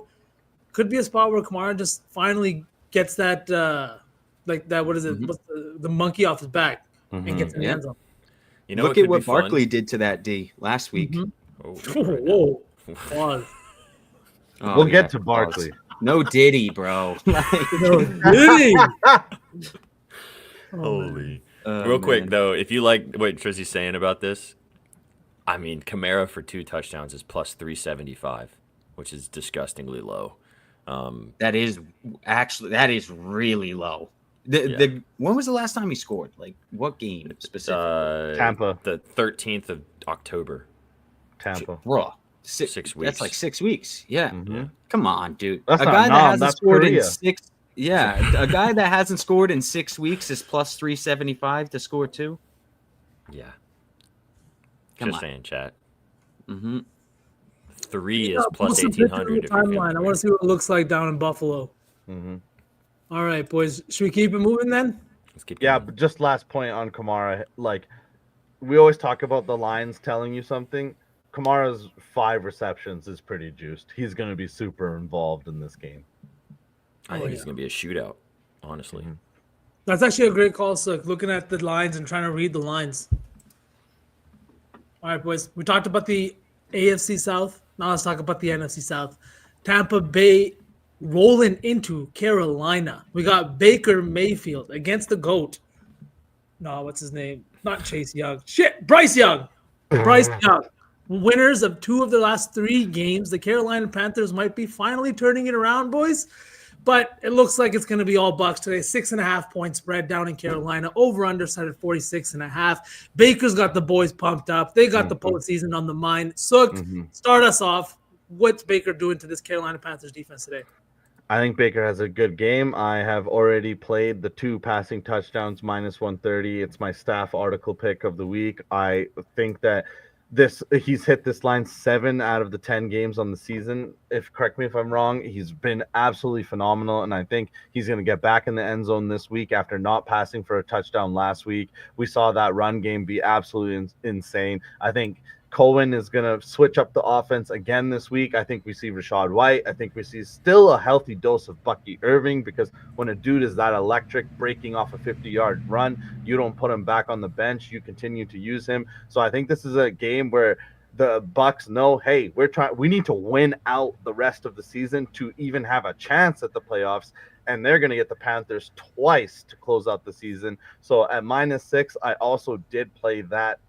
So I love the Bucks in this spot. I just think they were on a slide with all the injuries, but now we got some of the defense back and vibes are good. And like you said earlier, V, when we talked about it, the Panthers are a good team. Chuba has been great. Jonathan Brooks, I played his touchdown as well because we said he got 2 touches last week. I think at home they might feed the kid a little bit more. But overall, I think the Bucks win. I think they cover. I love my Bucks. Nothing else to say. Can we just also appreciate the fact that Baker Mayfield to score a touchdown today is plus 420? Like, I might just have to tap that button out of principle. Nice odds. Yeah, he loves those QB sneaks, bro. I like what Suk was saying though. I think Rashad White gets in today too. I like his receiving yards specifically. It's super low, Trez. I think it's under it's 20. too low. Like for a guy that's getting like 6-7 receptions a game, that is ridiculous. Yeah. One of my other favorite bets is in this game too. It's kind of with what you guys have just been talking about. Do you guys know the worst statistical defense stopping the run in the entire NFL this season so far? Panthers. Carolina Panthers, 32nd in the NFL. Coming off one of his best games of his career, give me Bucky Irving, over 58 and a half rushing yards. He had 88 last week against the Giants, 73 the week before that against the Niners, one of the better rushing defenses in the NFL. And now you're going to trot him out there versus the worst rushing defense in the NFL on the road. Probably going to want to keep the vibes moving, keep the clock running, get ahead, grind it out. Absolutely love Bucky Irving. I laddered it to 100. I think that he can have a big game today against this really, really poor Carolina rushing defense. I do like what you're saying, Triz, about maybe him not scoring a touchdown because it's a little too popular right now. Well, not the plus 100, dude. That plus 100 is such a weird line, dude. When it's that low, like why is it just not minus 110 or like minus 105? It's like they want that plus sign on the side of it. No matter how short it is. And I mean, I use the same logic in UFC, dude. If they have a KO artist at plus 110, he's not getting that knockout. Like, no. There is a world he can score for sure. He could break off, bust a big 80-yard run, and you're done. But like, Sook's talked about Bucky since the beginning of the season. He doesn't really get a lot of volume, but he's gotten more over the past 2 weeks, as you can see on the screen, with 13 and 12 carries past 2 weeks. I think we maybe see 15 plus today, and he's probably going to bust a big one. So I really like him to have a good game today. I think the 58.5 is just too low. One guy I want to talk about, boys, before we move on, was Mike Evans. Mike Evans is we know what happens when they get down towards the end zone. We know who Baker's looking at, and it's Mike Evans. He didn't have a single passing touchdown last week. He has 1 passing touchdown over the last 2 weeks, Baker Mayfield. There was a point in the season where he was leading the league in passing touchdowns, and I don't think it's too far off for him to finish with that crown this year. He's done it all with his targets out of the lineup. You can see it right here. The Bucks have the 4th best offense in the league in terms of points per game, 28.1 points per game, 2nd in red zone efficiency, 2nd in third down conversion rate, and 3rd in first downs. They're moving the ball. They're moving it through the air. And last week, in a very, very run-heavy day against the Giants team where they didn't need to pass the ball really, especially against a very tough Giants pass rush, they just continuously beat them up on the ground with Bucky, with Rashad White. We even saw White. He had 1 reception last week, and that is not normal, right? No. This week, they're playing a division rival and a rival that has played much better over the last 3 weeks. They almost beat the Chiefs last week. Their offense has looked much, much better. I think they have 20-plus points in all 3 of those games when Bryce Young had just I think 3 or 2 total games before this year of 20 or more points. He has the Carolina Panthers offense finally maybe figured out a little bit. And I think a big reason is just because of that guy in the backfield, Chuba Hubbard. I think because of that, we're going to need to see the Bucs score some points this week. We're going to need to see Mike Evans get into the end zone for plus 130. I think he might be my favorite touchdown scorer on the day today, boys. Yeah, they're going to target him early and often. And like V said, if you play him one-on-one, Baker's just going to throw it up for a toss-up and let Mike do his thing. And this is a team he sees twice a year in Mike. You know what I mean? He's been playing them for the entirety of his career. He's been down in Carolina for so many times. And I think the weather, I'm pretty sure, is decent down there too right now. Like in terms of not too bad. Yeah, not too bad. So because the Bucs, actually, V, that's a good point. I think the stat was when it's under 50 degrees Fahrenheit, the Bucks started their franchise like 0-17. This team is absolutely piss poor in the cold.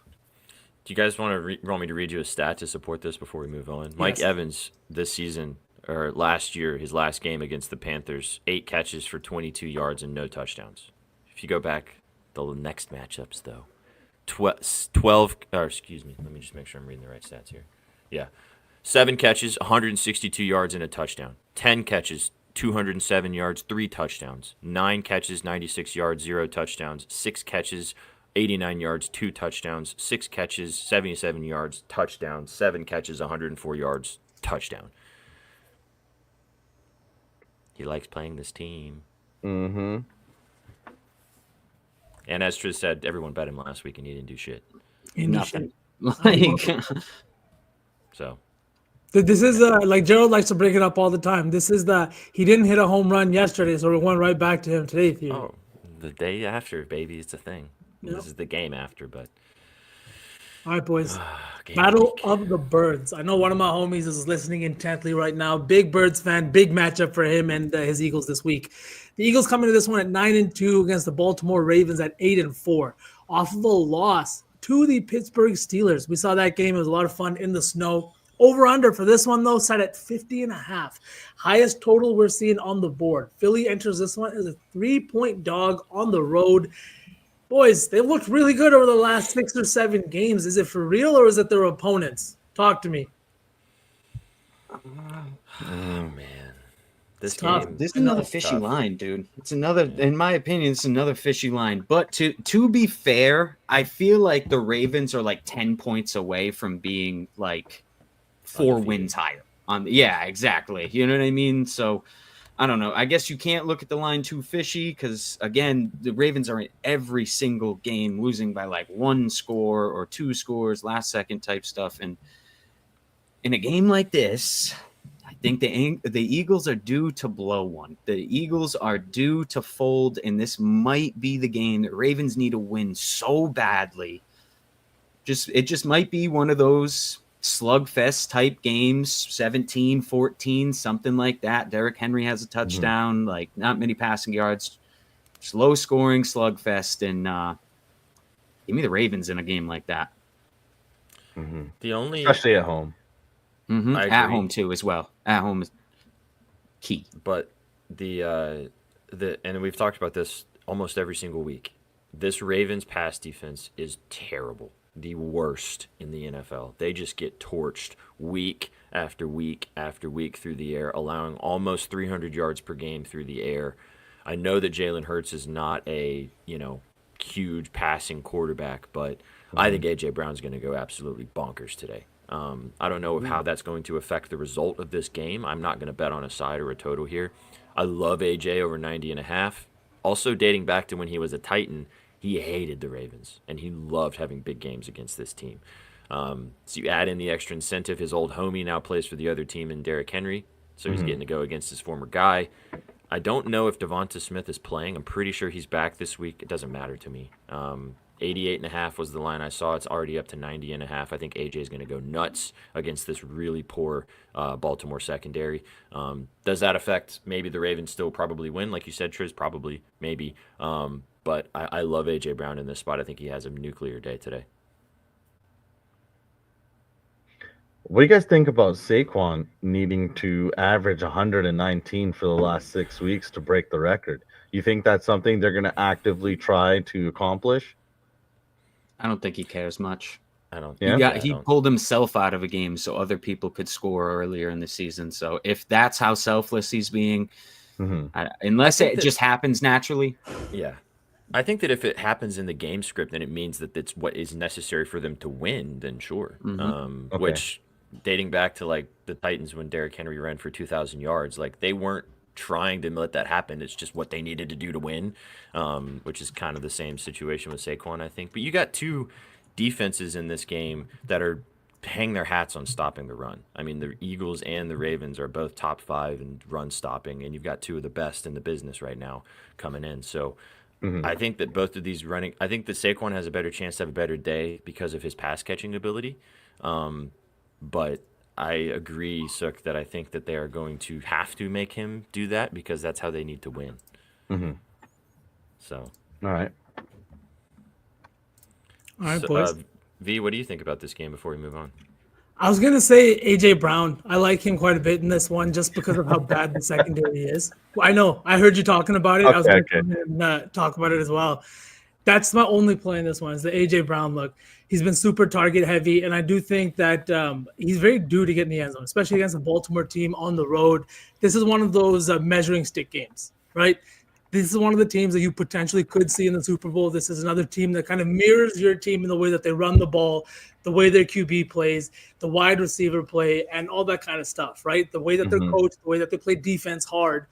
This is a team that mirrors you in a lot of ways, and it's an important game to come out and play hard. And I think AJ Brown is built for games like this. 100% agree. Probably end up. I haven't bet this yet. I'm probably going to end up betting it before. If I do well in the early slate, I'm going to tap this button before the late games start. Yeah, if I do well in the early slate, I will definitely do something dumb with Zay Flowers, most likely. I like that guy a weird amount. Oh, I like Lamar's rushing today. He screwed me so badly last week, so he's probably running for 100 today. Makes sense. Makes sense. It's just how it goes, man. How it goes. That's why I say that stuff. It happens way too often to not, you know what I mean? Not at least say it, you know? His 50 rushing yards is plus money, Triz. Yeah. Yep. He screwed me on like 35 last week.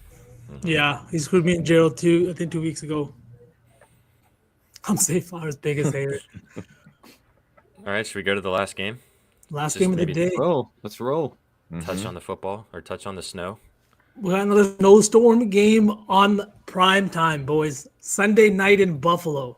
We got the San Francisco 49ers coming in as a 6.5-point dog. Over under set at 44.5. And man, is it ever snowing in Buffalo? Boys, are we going to get another classic Jameis game, but that kind of game, but from somebody else? Who's going to be Jameis in this one? Dude. Who's bringing that Jabu energy to Buffalo? So apparently Brock Purdy is back, not 100% healthy, but he will be playing in this game, which helps the Niners, obviously. It's kind of chalky, but I think that Christian McCaffrey has a good game, especially with how cold and how snowy it's going to be. And he's due for kind of a bigger game. And this Bills defense is okay, but it's Christian McCaffrey. So I kind of like him. I didn't have anything in this game. I just kind of want to watch it later tonight. I'll probably end up putting some together later, but I don't have a good read on this one. Same.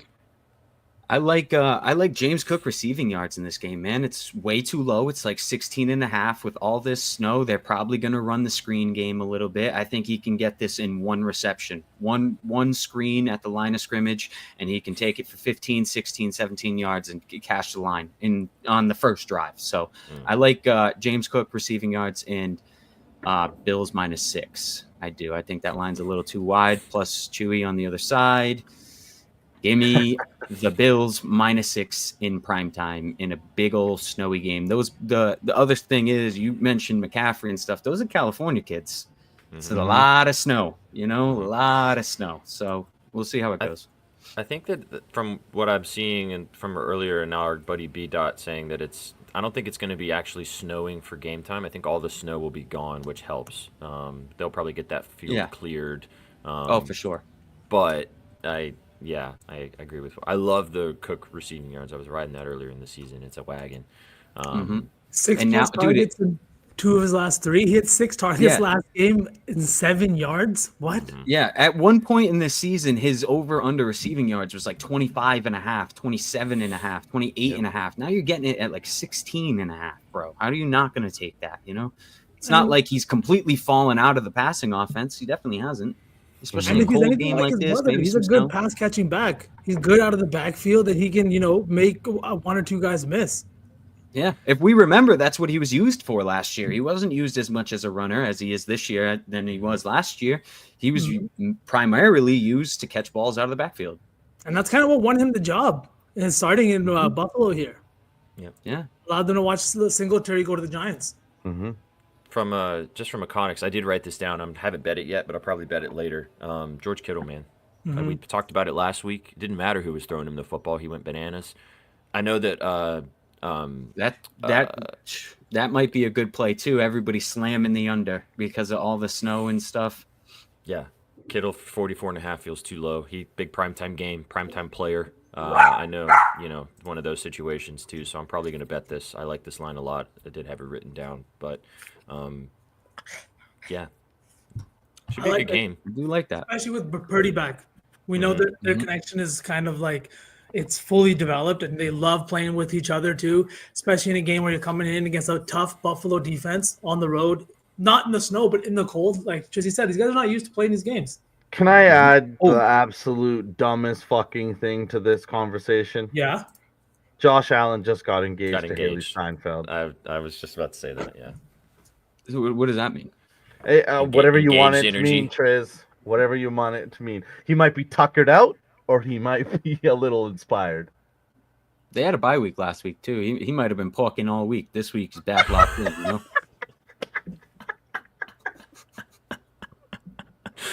That was the most true. That was he had 7 days to get that in, bro. These are the moments where your Boston accent coming out is the best thing in the fucking world, dude.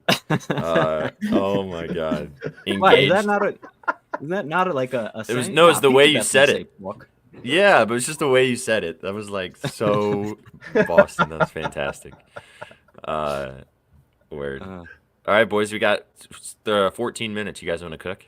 Yeah, let's make a 4-leg touchdown guy. Hell yeah. Hell yeah. Someone tweeted us that yesterday that they wanted us to do that today. So, all right, let's rock and roll with it.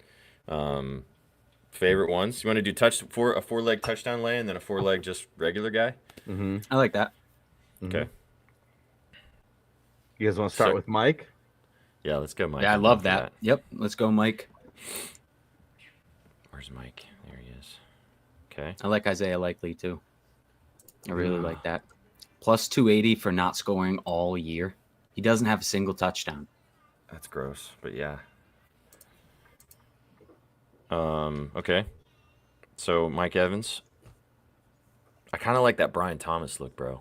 Yep, that's a good one too. I like that one. Keeps like that one. Him or Tank Dell. I like that. You guys want to go? He does go back. Green Go back Man. to Brain. Let's go with Brain. Go with Brain. Brain's always good. Speaking of Haley Steinfeld, plus 150. Okay. Where else are we going? You guys want to go J Jettas? Yeah. Or somebody else in that game? He's fucked me so many times this That's year. fair. That's fair. That's fair. So many. So many. Shit. Pickens? What do you guys think about Brees? Brees is back today. I don't think Brees has scored in a little bit. Dude, I don't want to bet on a Jet. Yes, fair enough, dude.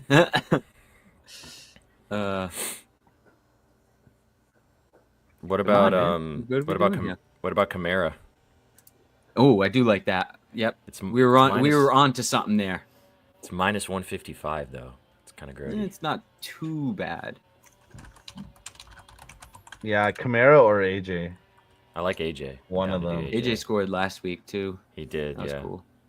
Pickens isn't a bad look either. What Vsauce was saying. I do like the Pickens look. He hasn't I scored in do 2 like weeks. Pickens.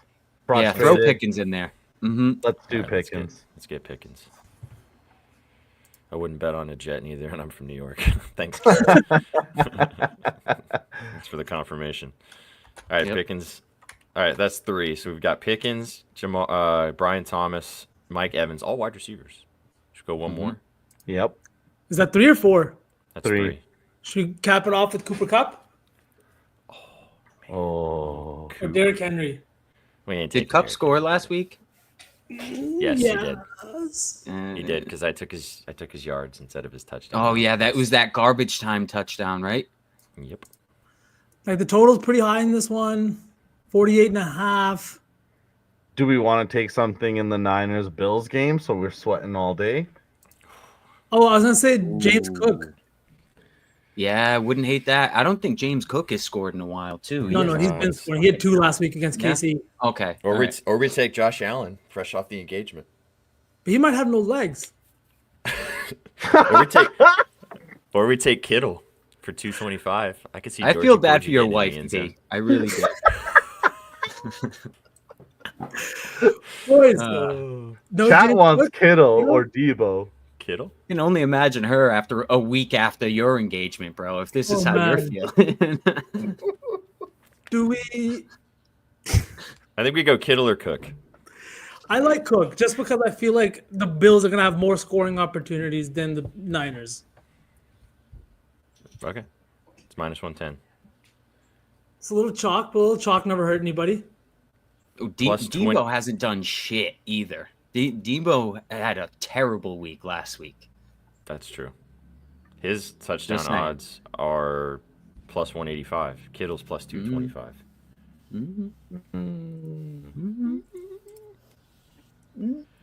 This four-legger is plus 2263 that I'm looking at. Evans touchdown, Brian Thomas touchdown, God. Pickens touchdown, Cook touchdown.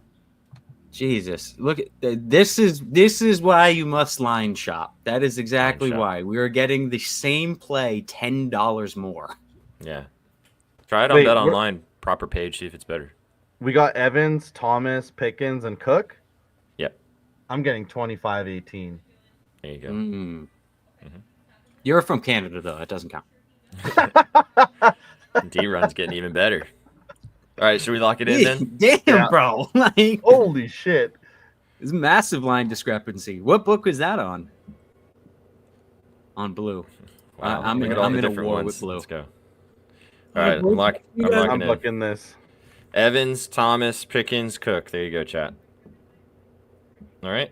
Now, favorite plays. Oof. Sook. Baker 2 passing. Okay.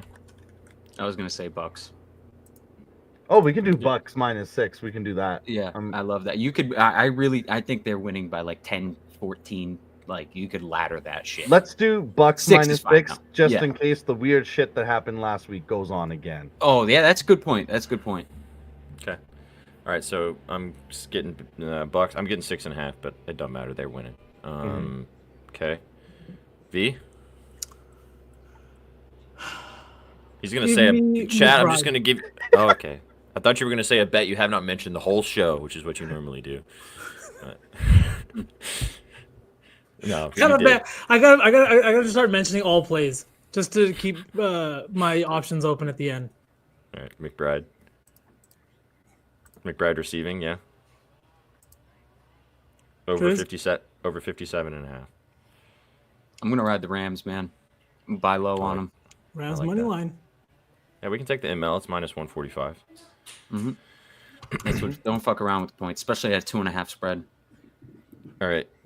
That means that Mr. Tony Pollard's going to take us home. Over 62.5 rushing yards. Love Let's it. go, Jesus. Plus 1027, boys. Bucks minus 6.5 to win by a tutty. McBride over 57.5 receiving yards. The Rams just to win. And then Tony Pollard, 63 rushing yards. Plus 1027. What more do you need? What more do you need? Indeed. That sounds good to me. Chat, let us know if you're going to ride with us. We don't have time to post it either, so this will be only for you guys in the chat. Benefit of tuning into the show. Bucks minus 6.5. Trey McBride from the Cardinals over 57.5 receiving yards. The Rams money line, and then Tony Pollard over 62.5 rushing yards. Bing, bong, bang. Boys, just because we have a little bit of time, can I pick your brain for 1 sec? Can everybody give me one play that they would ladder up today? Tank Dell receiving yards or Bucks minus 14. Like, Got it. Yeah, I'd go Mike's yards if I'm gonna ladder anything up. Bet. From the Plums, give me A.J. Brown receiving yards or Will Levis passing yards. Got you. I'm gonna cook up a slip and I'll send it to you guys. Sounds good. let's go. Let's go. Take her for what it is, chat. We appreciate you guys stopping by and hanging out with us today. This has been the Gridiron Gang. Go out there and enjoy Week 13 of the NFL season. Thank you so much for hanging out with us and spending some time on this beautiful Sunday. Happy December to all of you guys out there. Go follow everybody on the screen if you're not already. Thanks for stopping by right here on Twitch, on YouTube, or on X. Go get involved with our Discord. Go check out our free sports betting content and information at bettingnews.com as always, and go follow us on all the socials. Boys, appreciate you as always. It's been a hell of a show as always. Let's go. We only got like 6 more of these to do, man. So, or I guess like 7 or 8 with the playoffs, but at least we got plenty of time still. You got any final words? Let's make some money today, right? Sunday. I fucking hope Baker stiff arms someone and my day will be complete. It's week 13. We've only got so many gridirons left. Lock in. Let's have some fun and happy holidays.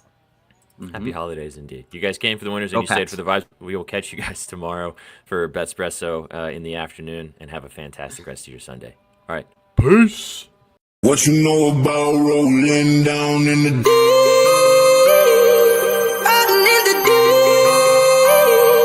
down in the Now I know y'all be loving this shit right here. rolling. What you gonna do? Rolling. What you gonna do? Down in the rolling. What you gonna do? Right, y'all be loving this shit. What you know about